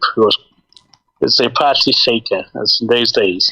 So thank you for playing them. It's a pleasure. We're going back to this Aburi. What exactly happened from the 4th and 5th of January 1960s was that an attempt was made to calm nerves, to find a solution to how do you now live together in a country where a section of population have been massacred. They ran back to their villages, awaiting further instructions. They told Ojukwu, don't go. You can't trust these people. He said, let's go this extra mile.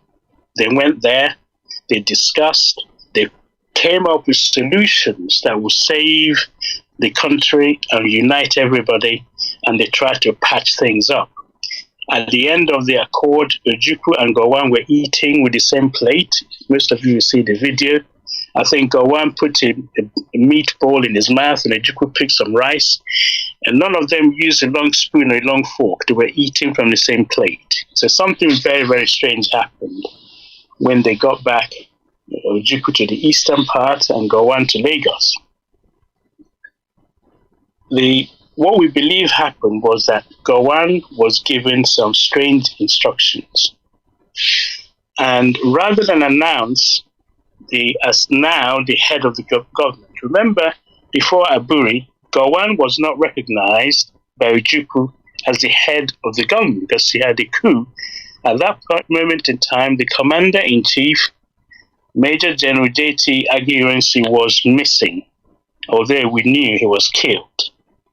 He was not being declared as killed because Gowon took over power. So it was at Aburi that Gowon was conferred the actual privilege of being the supreme head of the Nigerian government by the Eastern delegation. Because up until then, the East have not recognized him. So people forget to know that.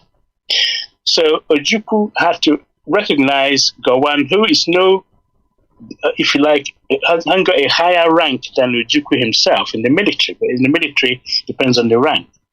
Gowon rank is less than Adebayo, who was the governor of the West. He's no more than Ojukwu's one, because they're about the same. In fact, the person ruling the Navy was more superior than all of them. Yet Gowon, because of people backing him with a gun, made him the head of state.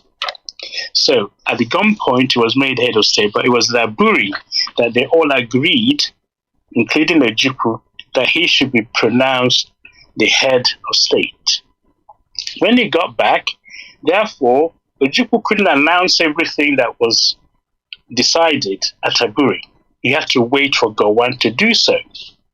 On arriving, rather than announce it, Gowon gave the impression he was ill. He had a cold. He couldn't make the announcement.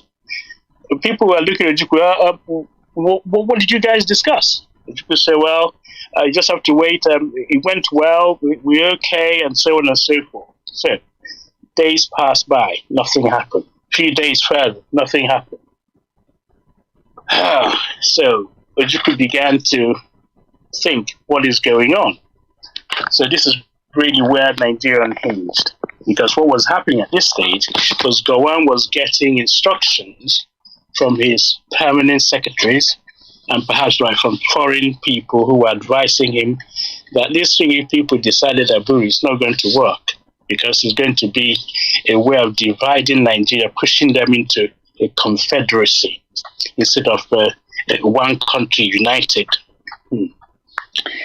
But what they forgot was that what they decided at Aburi was a way of patching something that was broken. They are one country still, but what was decided was to have individual regions running their affairs. You can't have an Igbo person now going back to the north because Ojukwu told them to return and they were killed. You can't say that a second time. No one will listen to him. They've been chased out of Lagos. They can't go back. There's no guarantee for their safety. So there's a need for them to stay in their separate regions until temper cools. Okay? So that was what people misinterpreted as confederation. If you're running the eastern region, you're going to have a police force, your army, your area of command, you look after that area. The same for the north, the same for the west, the same for the Midwest. So that's what was agreed. And they agreed on certain formulas on how to share their revenues and resources and so on and so forth. But if you then start going back on those terms, and they're supposed to, part of the clause, if you change a clause, you have to talk to other governors of those regions so you have concurrence. Everyone agrees. So no one is left out, no one is pushed away, there's no suspicion. So all these things was in place as a safety. And the Ojukwu's group and the rest of Nigeria's group, their secretaries, they read through the minutes of the communique, the minutes of the discussion. Ankara himself, the Ghanaian head of state, also went through it and asked them, are you people happy with this? Yes. Would you want to change anything? They said no. They signed it. Ojukwu and Gowon apparently was driven to their respective airports or planes by Ankara himself, and both of those sat in the same car. So it was very, very strange when Gowon started talking about things which was not decided and signed, gramophone, tape-recorded conversations at Aburi. So I've been emphasizing this Aburi because if Ojukwu tell people to go back to the north and they were killed, he can't say that again. He goes to Aburi and they make a statement, and then you don't agree on or honor that statement, they're not going to listen to him anymore. Remember, at this stage, there's nowhere safe to go and have a conversation or have meetings in Nigeria up until then. So it was a very strange situation. So I summarize it by pulling out a comment which Ojukwu made in when the confusion started. Gowon eventually made a statement and started retracting, changing what was published in Aburi. So Ojukwu, I just pulled this out, he said, anybody who was present at Aburi meeting and has read the minutes, the communique, the statements, verbatim report, in other words, line by line, would be surprised that a person who calls himself a head of state, now Ojukwu talking about Gowon, could so deliberately mislead accredited representatives of foreign governments by saying that the implementation of each item of the conclusions required prior detailed examination by the administrative and professional experts in the various fields. Put in a simple language, you as head of government, the highest authority in the land, have gone and made a decision.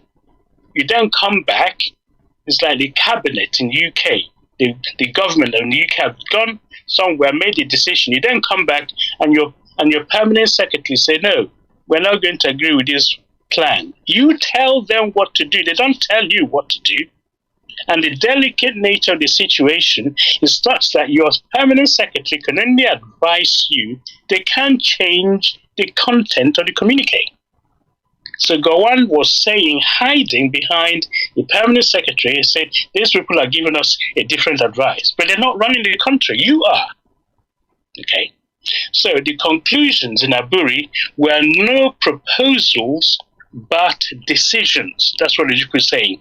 They were not proposals. We're not proposing this is what we ought to do. These were decisions taken by the highest authority in the land. Okay. So this topic is called On Aburi We Stand. So if the highest authority in the land are taking decision concluded in Aburi, how can you then start changing it unilaterally? Remember, part of the content was if you change it, you have to get the concurrence. Everybody who signed the paper have to agree. You can't then change it unilaterally and expect everybody else to agree with you. So it doesn't work that way. So-called gentleman's agreement. They're officers and gentlemen. They should honor what is signed. Not that honoring it is going to devalue or put any other part of Nigeria into a, if you like, under bondage.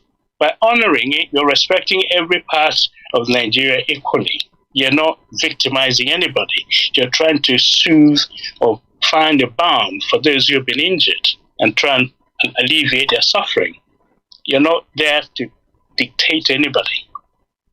So then he says that what happened, in fact, Ojukwu was saying, was that specific matters, namely the decrees and section of decrees to be repealed, the mechanics of army reorganization, the question of rehabilitation refugees were referred to experts. You have made a decision, now experts, you go ahead and do it.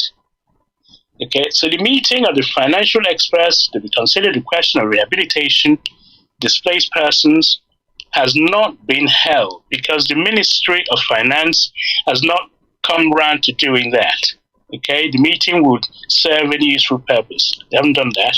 So the army experts met and reached agreement, but these were rejected. So the finance people have not met yet. Then Ojukwu continued to say, Lieutenant Colonel Gowon told the heads of missions, now this is very important, you are the head of government, so people want to know what happened in Aburi. Remember, the British want to get hold of this information because Nigeria was created by them, Nigeria is owned by them. Whatever decision you made, it's like you're having your own constitution. Every constitution prior to then was made in London. Your 53 constitutions, Macpherson's, Richards, all these constitutions were made outside Nigeria. Now this one, you're making it in Ghana. And you came back, it's going to alter whatever the British have organized. They don't want to hear it. They want to make sure they understand it. So, Ojukwu said Lieutenant Colonel Gowon told the heads of missions that the agreement about returning the regions to the position before January 17th, that also meant, in effect, that the federal government in Lagos will continue to carry on its function as before. That is right. In other words, what they did in Aburi was to say all the decrees issued by the military since January 66, we're going to repeal them. We're going to cancel them. Because Aguirre wanted the country to be united and unitary, Decree 34, but they've decided at Aburi, we're going to cancel all those, okay? We're no longer going to go ahead with those. But then Ojukwu said that Gowon failed to inform the world that the decision taken at Aburi, the federal government meant no more than the Supreme Military Council. Okay, no one, of course, who knows the sort of advice Gowon was receiving in Lagos would be surprised by the suppression and distortion of the truth. So he said that Gowon has already started changing what was decided. So he says the actual Aburi decisions, for those who are following the history, reads as follows. Members, Ojukwu said, agree that the legislative and the executive authority of the Federal Military Council government should remain in the Supreme Military Council, to which any decision affecting the whole country should be referred for determination, provided that, were it possible for the meeting to be held, then the matter requiring determination must be referred to military governors for their comments and concurrence. If you make a decision, you got to allow all the governors to come together and make a decision. Okay?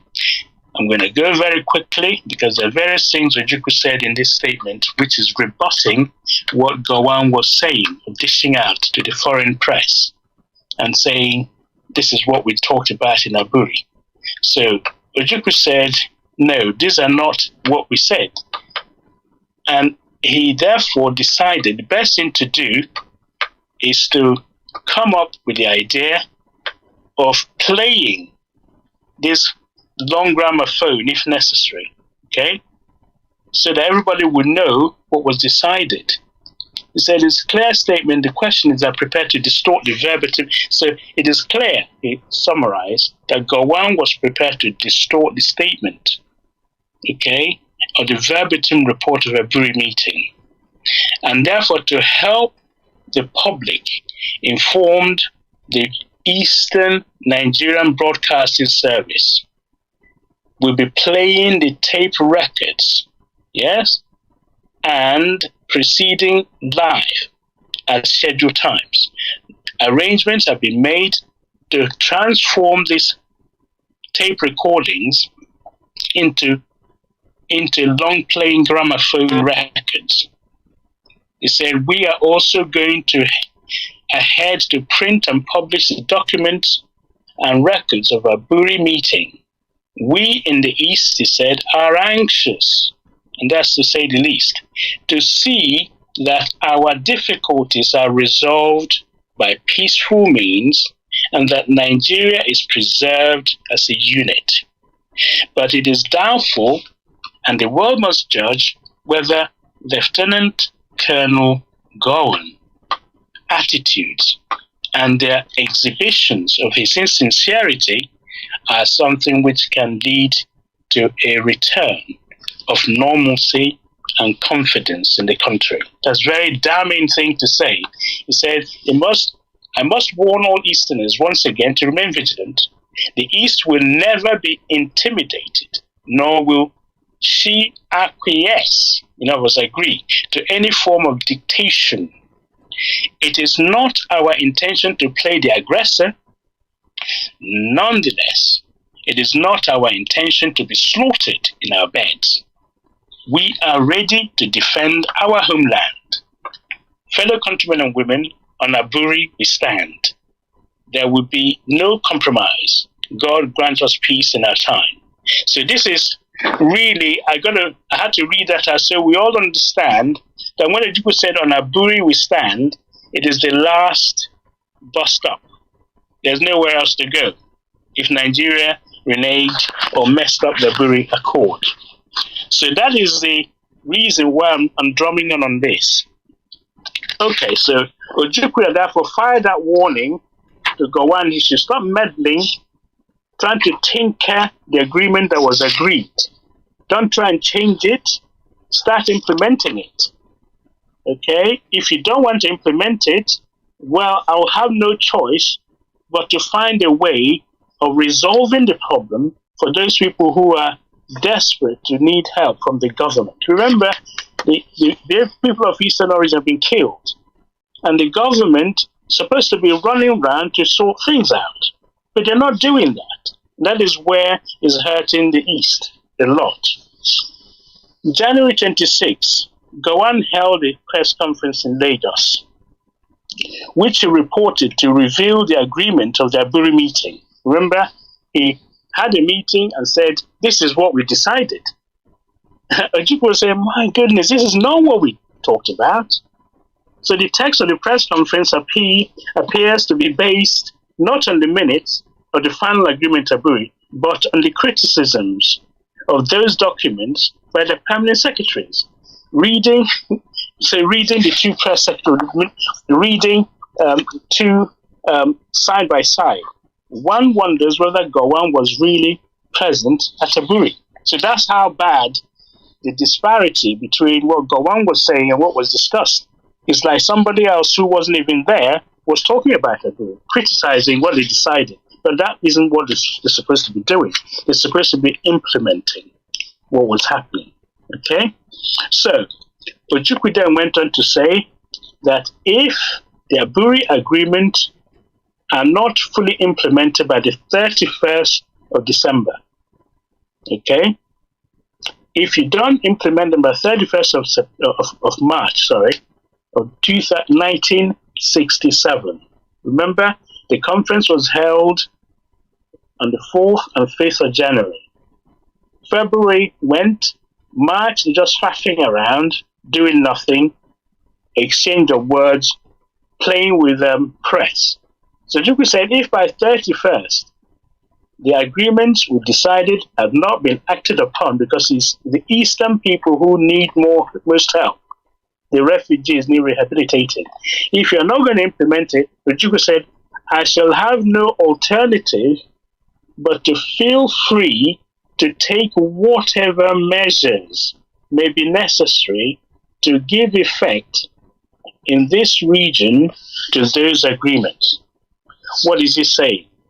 If the central government in Lagos are going to run away from their responsibility, I, Ojukwu, will do something to help those who are in desperate need of rehabilitation.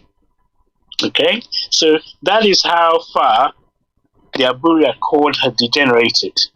Okay? So then what happened was that Ojukwu was then, because the significance of 30th of March is to do with financial year. So whatever has happened, 1966, we're now going to finish in financial year, it's a bit like the British one, 31st of March, because the 1st of April is the beginning of the new financial year. So whatever we've done, at the end of the financial year 31st, we need to decide what to do going forward. Okay. So, on the 31st, so therefore there's something called Survival Edict. Okay? Revenue Allocation Edict. Let me explain that. When the 1st of April came, the East felt necessary that from there on, when we collect taxes, rather than pay direct to the government in the Lagos, we use it to look after those who are in need of rehabilitation. That was step one, in the beginning of the headaches that led to Nigeria unraveling. Okay? So, for 4 months since Aburi, nothing has happened. Right? So, therefore, one of the reasons that Ojukwu did that was to make sure these people did not starve. Some salaries haven't been paid. Okay? And so on and so forth. I'll read a bit more for you.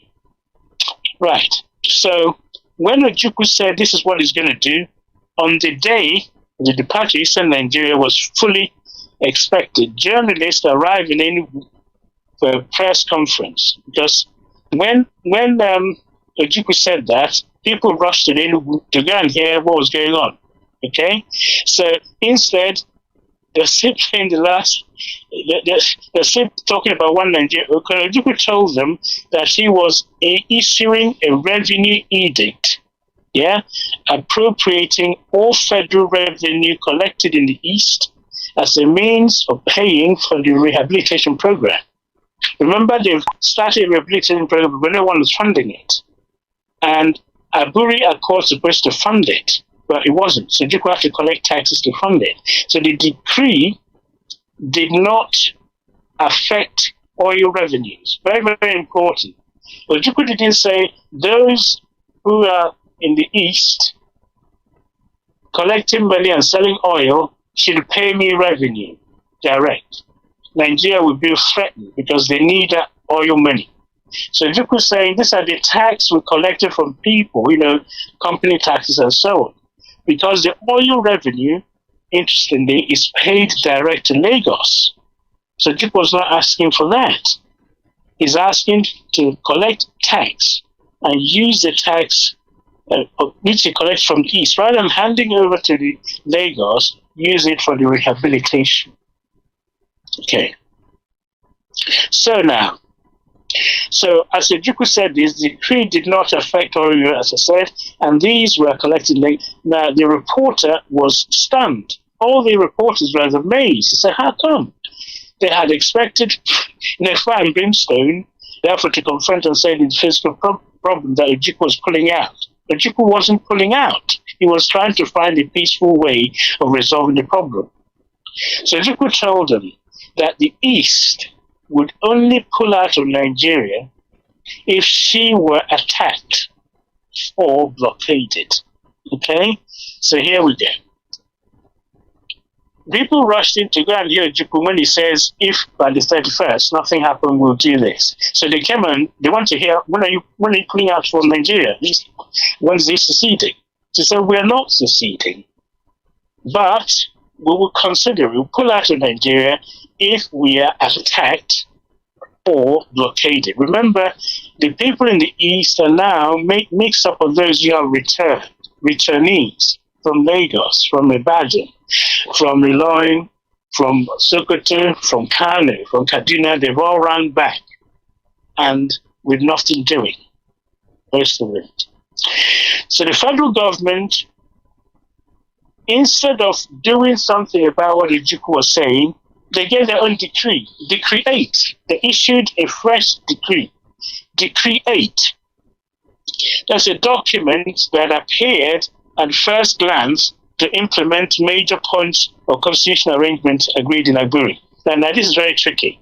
They brought out a paper saying, this is what we're going to do. When you look at it, you think, oh, they're going to agree, they're going to implement Agburi Accord. But it is not a fiscal arrangement. The Decree 8, like Agburi, vested the legislature and executive powers of the Supreme Council. And what it did, the decisions was made. Vital matters could be taken only by agreement with only two governors. But however, it gives autonomy. The federal government have the final say of what they did or who did what, which is against what Agburi said. Agburi said we'll all have to agree as a way of removing suspicion. But if you then bring out a decree saying the federal government have the right to veto and decide what to do, you're no longer going in the spirit of Agburi. Remember, there's tension in the country. So, what then happened is this. 4 months after the Agburi, they printed a new version, and it's very, very clever. Skillfully, they worded that, and it looks harmless indeed when you look at it, but you have to look at the main paragraph. It says one of the extra clauses was that the fact that the regional governors could not exercise their powers, right? If you're Ojukwu, you're not allowed to exercise your power so as to impede the prejudice, the authority of the federation. Translated, it means Ojukwu cannot do anything without the prior consent of Gowon in the central government, and anything that the central government feels is going to undermine them, they will not allow it to go through. So if Ojukwu wants to feed his people, and the central government says, I'm not going to allow you, then it will not go through. So they'll be dictating to the East, which is not what agreement was reached at Agburi. So the next one, so Gowon decided precisely what he would impede. So Gowon is the one who decides what would impede or what would prejudice the authority.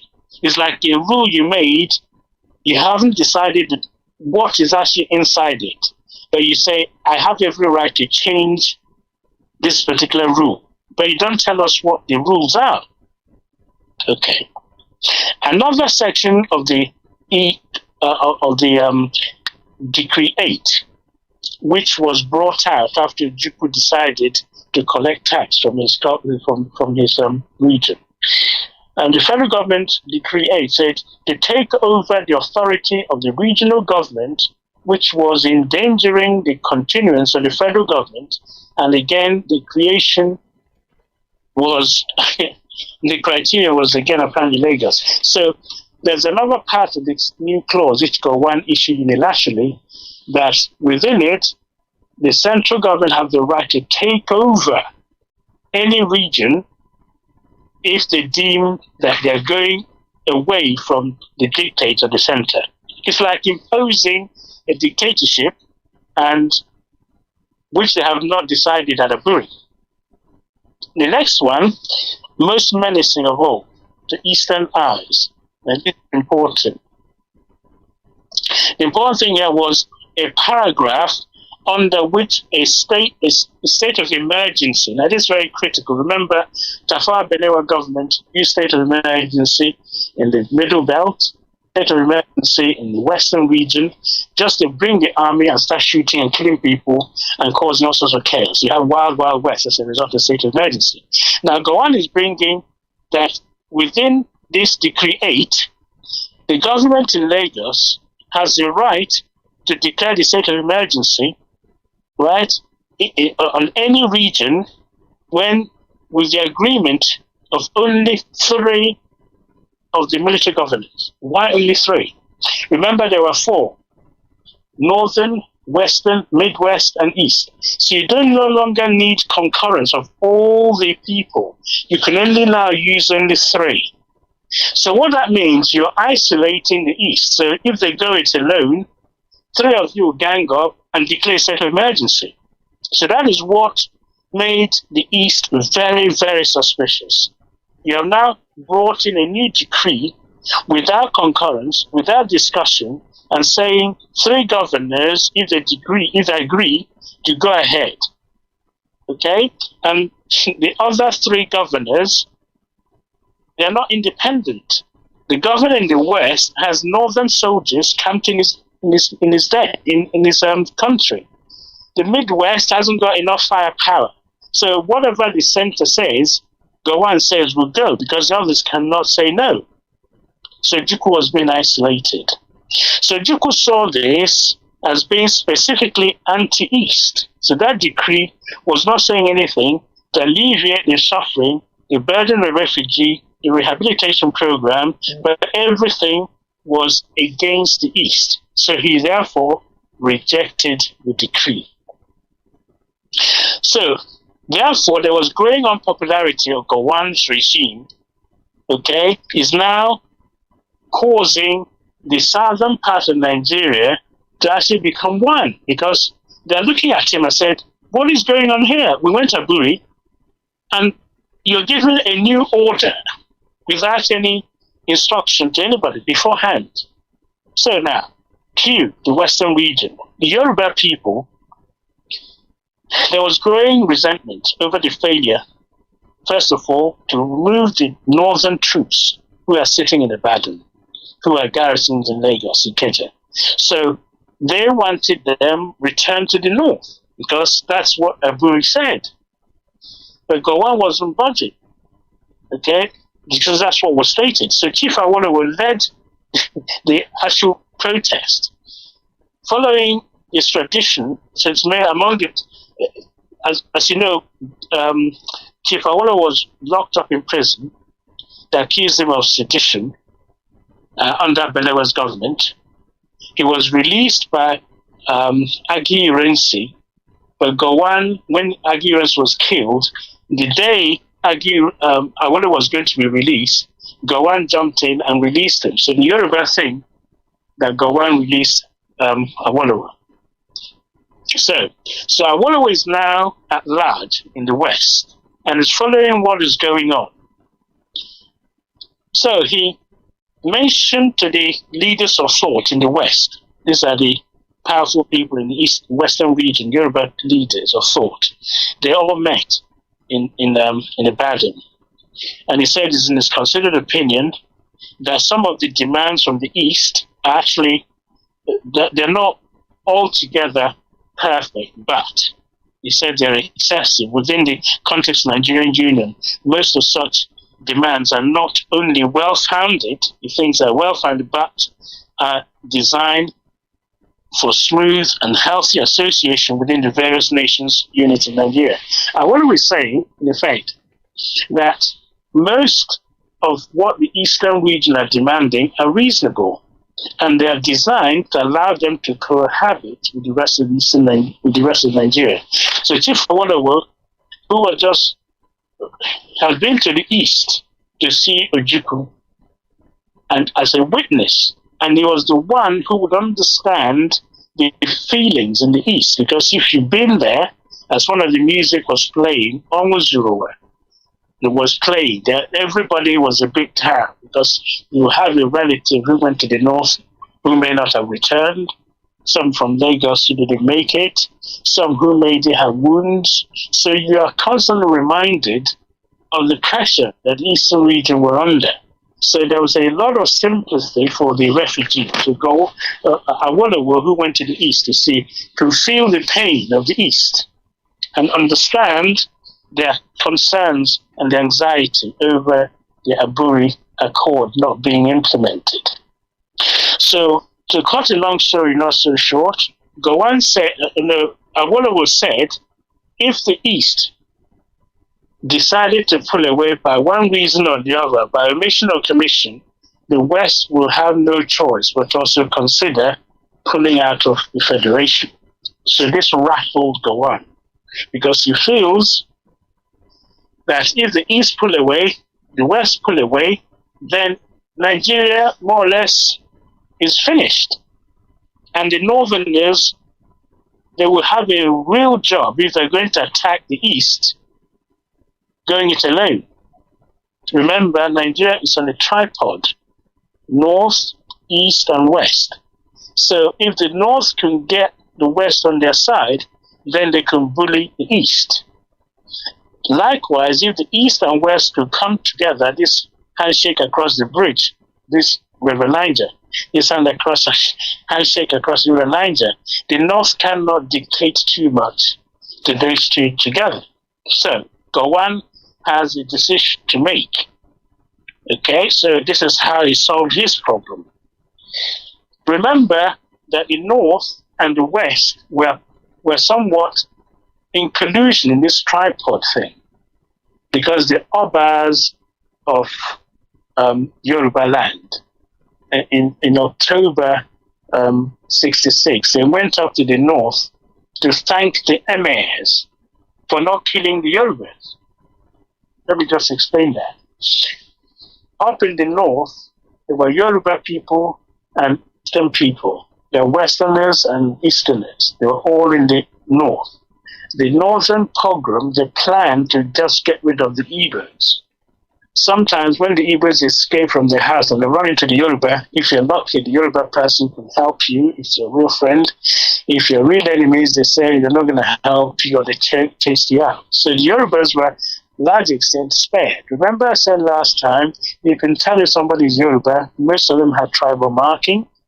If they're Hausa, you also have tribal marking, but the Igbos didn't have so much tribal marking.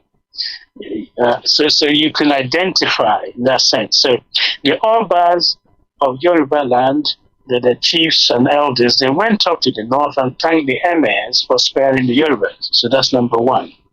Now, so they're beginning to work together to make sure their people are not, exposed to killings. But they have military camped in Ibadan and in Lagos, ready to pounce. These are the same military that was helping Tafawa Balewa's military. Tafawa Balewa's First Republic in suppressing the West because of the wild West, all the commotion that were going west. So I'm just saying that by the way. Awolowo Therefore, Gowon and Awolowo would need to work together with the Obas of the West to make sure the Yoruba people are safeguarded. So what then happened was that it was in late April. Remember, we started this call from January 67. We're now in April. So Awolowo went and said that if the East pulled out, once again, the West will pull out. So this was a big, big problem for Gowon and the Northern and the those who are plotting and planning how to dominate Nigeria.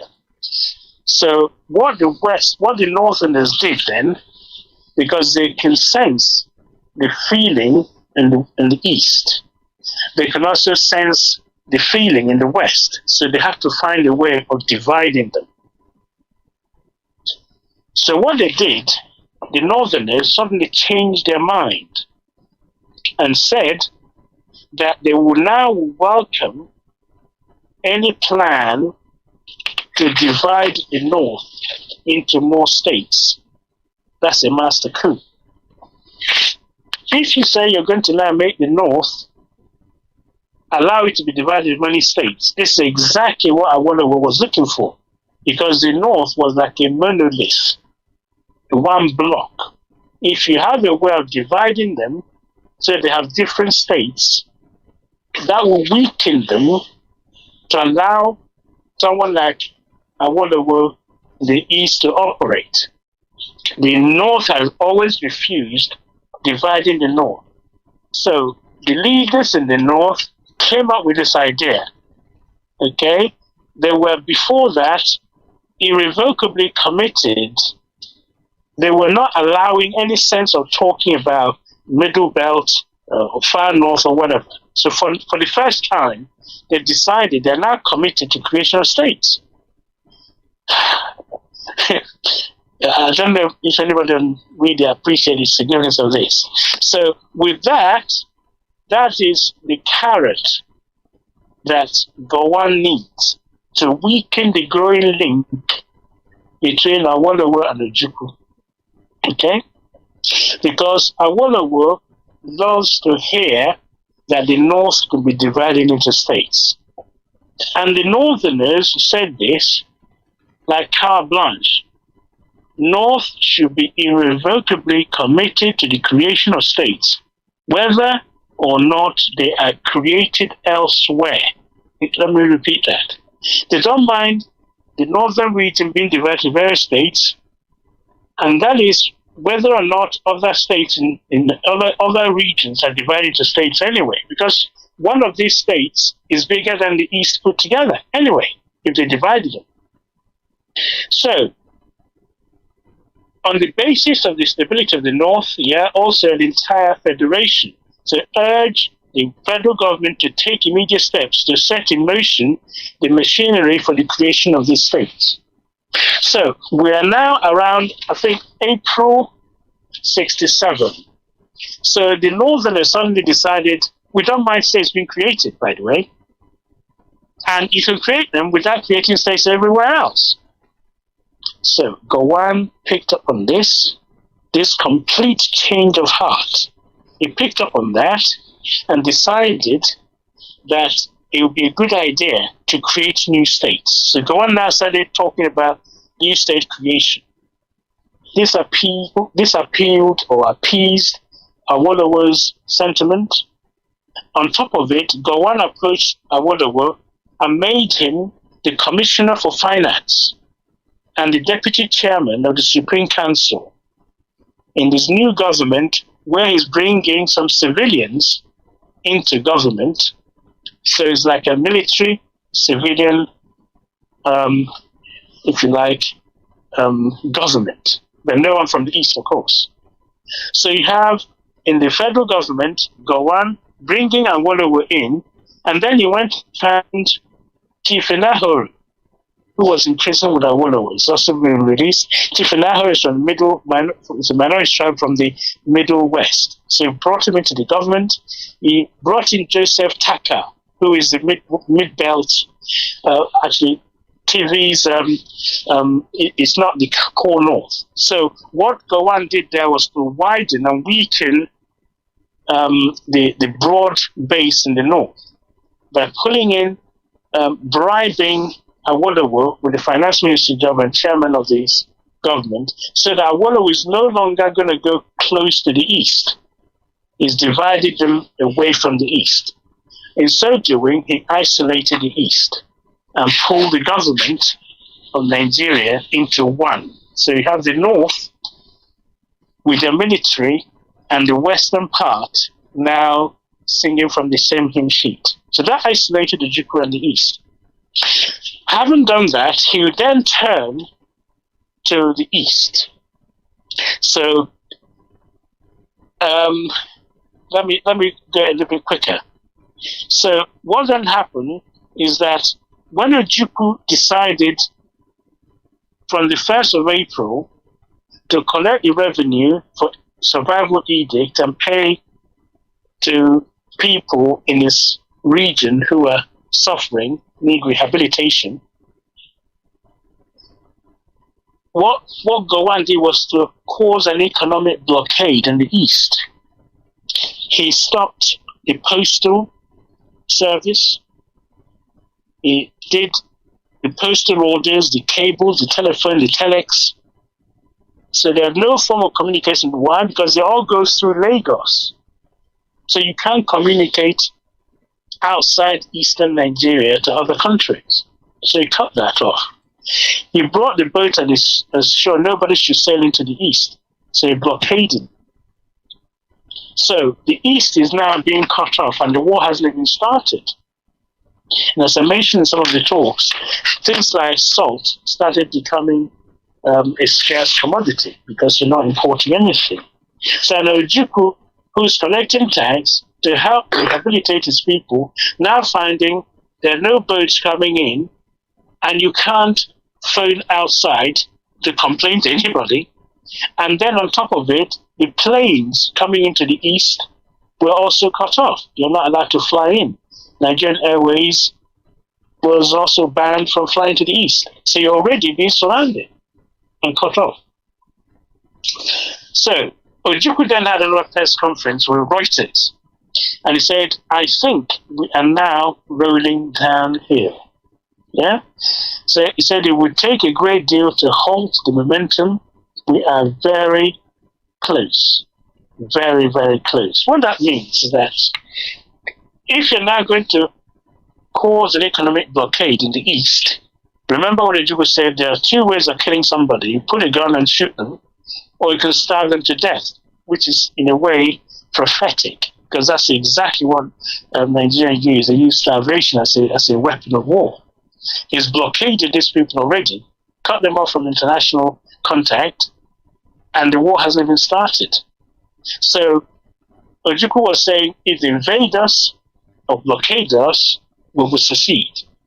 It's like Gowon is taking, each time Ojukwu says something, Gowon tightens the noose and try to push him towards secession. It's like he's being pushed away from Nigeria. But Gowon at the same time is securing the western part to support him in this coming war. Okay? Someone would ask what's happened to the Midwest. Well, Midwest said they were going to be neutral. Ejo was neutral. Ejo is the military governor of the Midwest. He wasn't getting involved. He wanted his zone to be neutral. So, we're now May 20th. So, what then happened is that there were still people, just as Ojukwu said, we're now very close. They were pulling apart.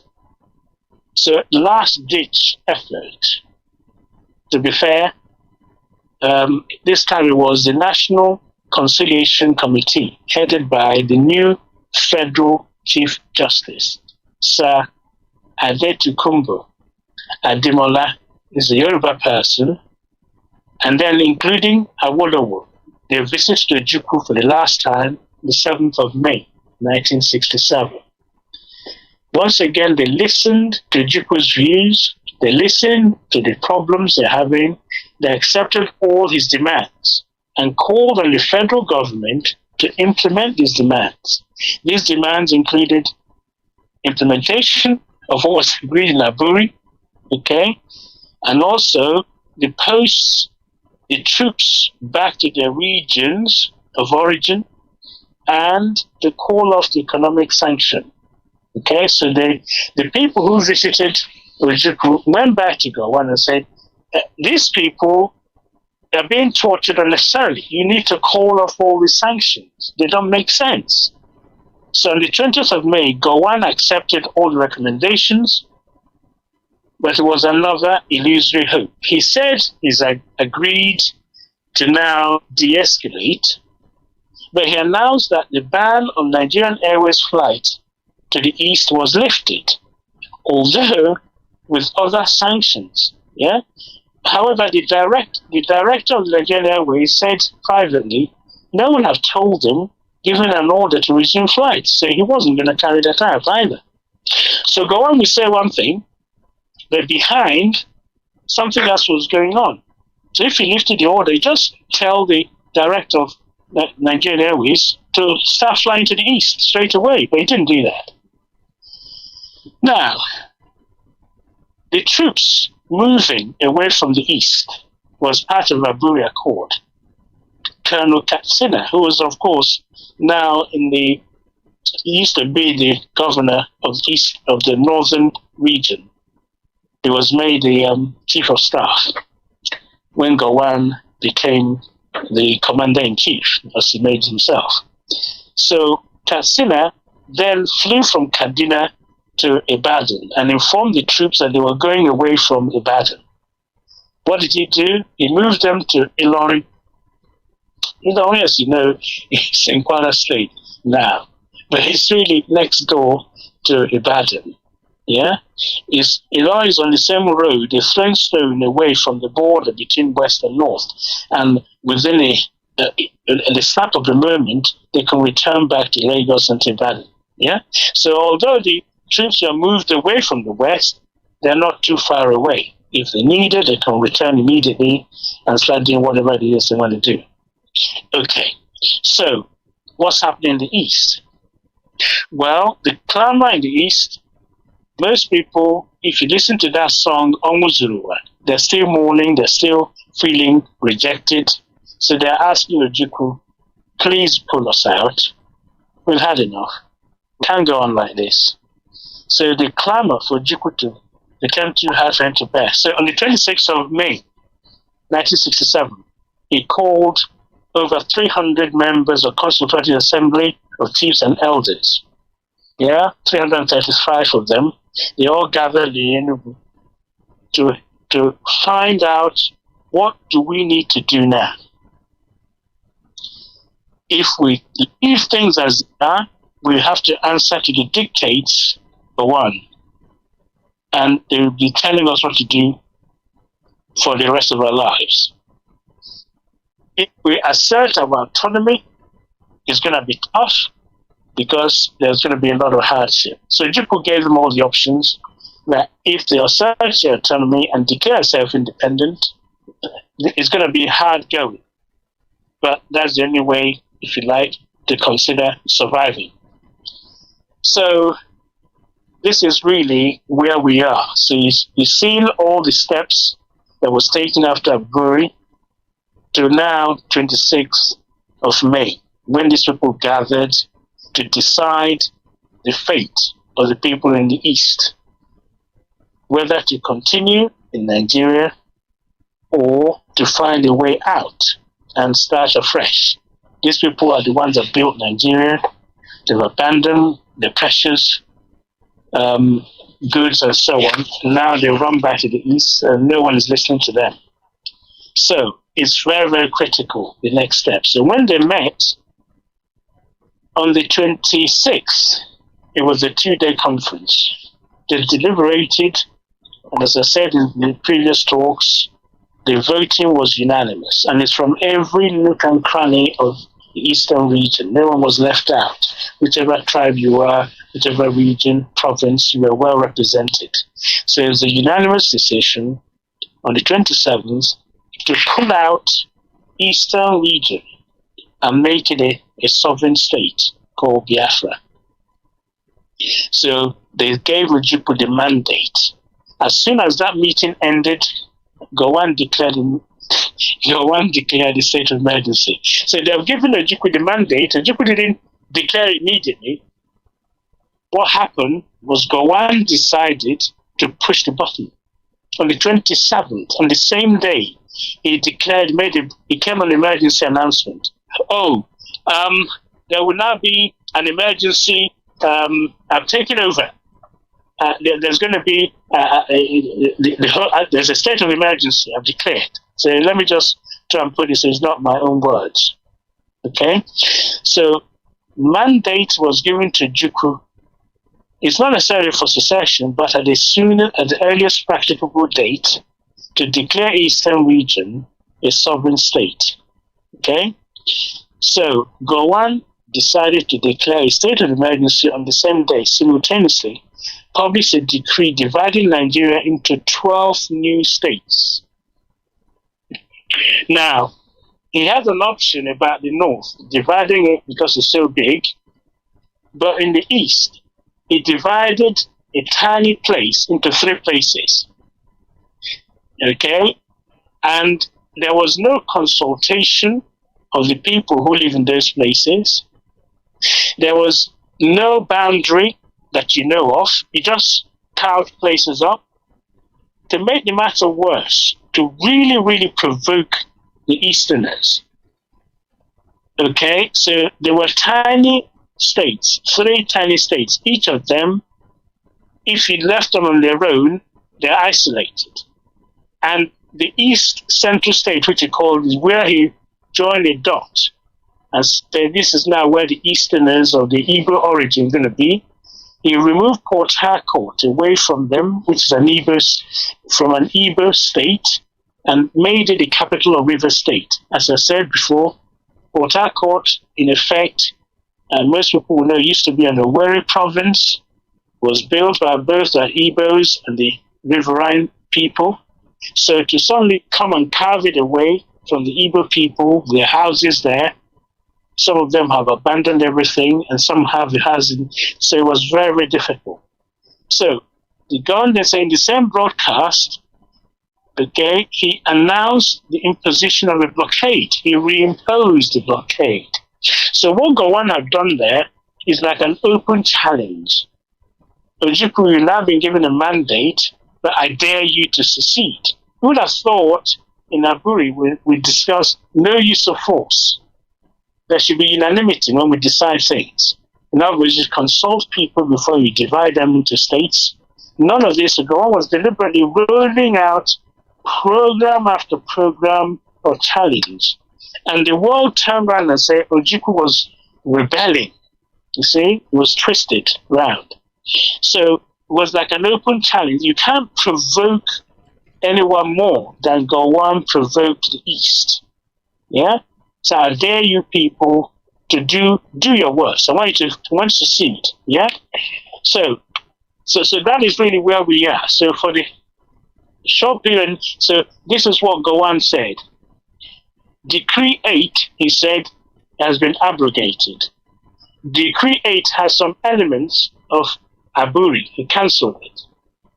And he says it's now going to take full powers, an emergency declaration for the short period, quote unquote, for the short period necessary to carry out the measures which are now urgently required. What exactly is urgently required now? Yeah, people have had a meeting about how they're going to carry on associating with a part of the country. You said now as a state of emergency, you're going to come in and do what you like with your army, and you dare them to secede. So therefore, on the 30th of May, in the early hours, Ojukwu called diplomats, journalists to the State House, Enugu, okay, to hear what Ojukwu has to say. following the meeting. This is, of course, Declaration of Independence of Biafra. And I'm going to read it out in full because it's a significant day for every Biafran. So you understand the set up from Aburi, all the goings on, all the, if you like, bad faith, pushing the Easterners instead of helping to, them to overcome the wound and the suffering and the pain. And this music, Onwuzurua, was playing. They have so much pain. They have been rejected in the country they helped to build. And now you say to them, I dare you. I've divided you now into three. Okay? I didn't ask you where the boundaries are. I'm just going to say from now on, your river state, your cross river state, your East Central state. So Ojukwu then called all this press, and this is what he said. Fellow countrymen and women, you, the people of Eastern region, Nigeria, conscious of the supreme authority of Almighty God over all mankind, for your duty to yourselves and posterity, aware that you have that you can no longer be protected in your lives and in your property by any government based outside Eastern Nigeria, believing that you are born free and have certain inalienable rights which can best be preserved by yourselves, unwilling to be unfree partners in any association of a political or economic nature, rejecting the authority of any person or persons other than the military government of Eastern Nigeria to make any imposition of whatsoever kind or nature upon you, determined to dissolve all political and other ties between you and the former Federal Republic of Nigeria, prepare to enter into such associations, treaty, or alliance with any sovereign state within the former Federal Republic of Nigeria and elsewhere on such terms and conditions as best to subserve your common good, affirming your trust and confidence in me, having mandated me to proclaim on your behalf and in your name that Eastern Nigeria be a sovereign independent republic. Now, therefore, I, Lieutenant Colonel Chukwuemeka Odumegwu, military governor of Eastern Nigeria, by virtue of the authority and pursuant to the principles recited above, do hereby solemnly proclaim that the territory and region known as and called Eastern Nigeria, together with their continental shelf and territorial waters, shall henceforth be an independent sovereign state of the name and title the Republic Biafra. So there you have it. Biafra came into existence, and it's all about security of the people. Thank you. All right. Brilliant. So, Mazi, thank you. How many more minutes have I got? I think we are over the minute. That's right. Yes, but I think you wrapped up in time with the declaration. Are you with me? Yes. Can you hear me? Yes, I can hear you. Can you hear me? Oh, all right. Mazi, are you still there? Let me unmute myself. Just a second. Yes, you can hear me now, right? Yes, we have declared Biafra. Yes. It's come into existence. Yes, and we are going to declare. Right. We are going to declare it again for the second time. Thank you very much, Mazi. And we are going to leave it here for today. The time is yes, and then of course I don't know what you're gonna be touching on next week on part 6.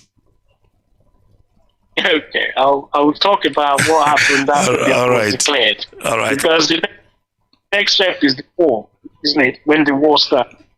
All right. Okay. So grateful. Thank you, everybody. Thank you very much, Mazi. Thank you very much. You don't know, this means a lot to us. We are unlocking, many years of history, and that indeed counts for all Biafrans. Thank you very much. Thank you. Thank you. So all right. There was euphoria. Or declared. Everybody was so pleased. You can now start afresh. Thank you. Thank you very much, sir. And of course, I will fulfill your last request again, which is the second song. I'm sure you will listen on the background. Thank you very much, Mazi.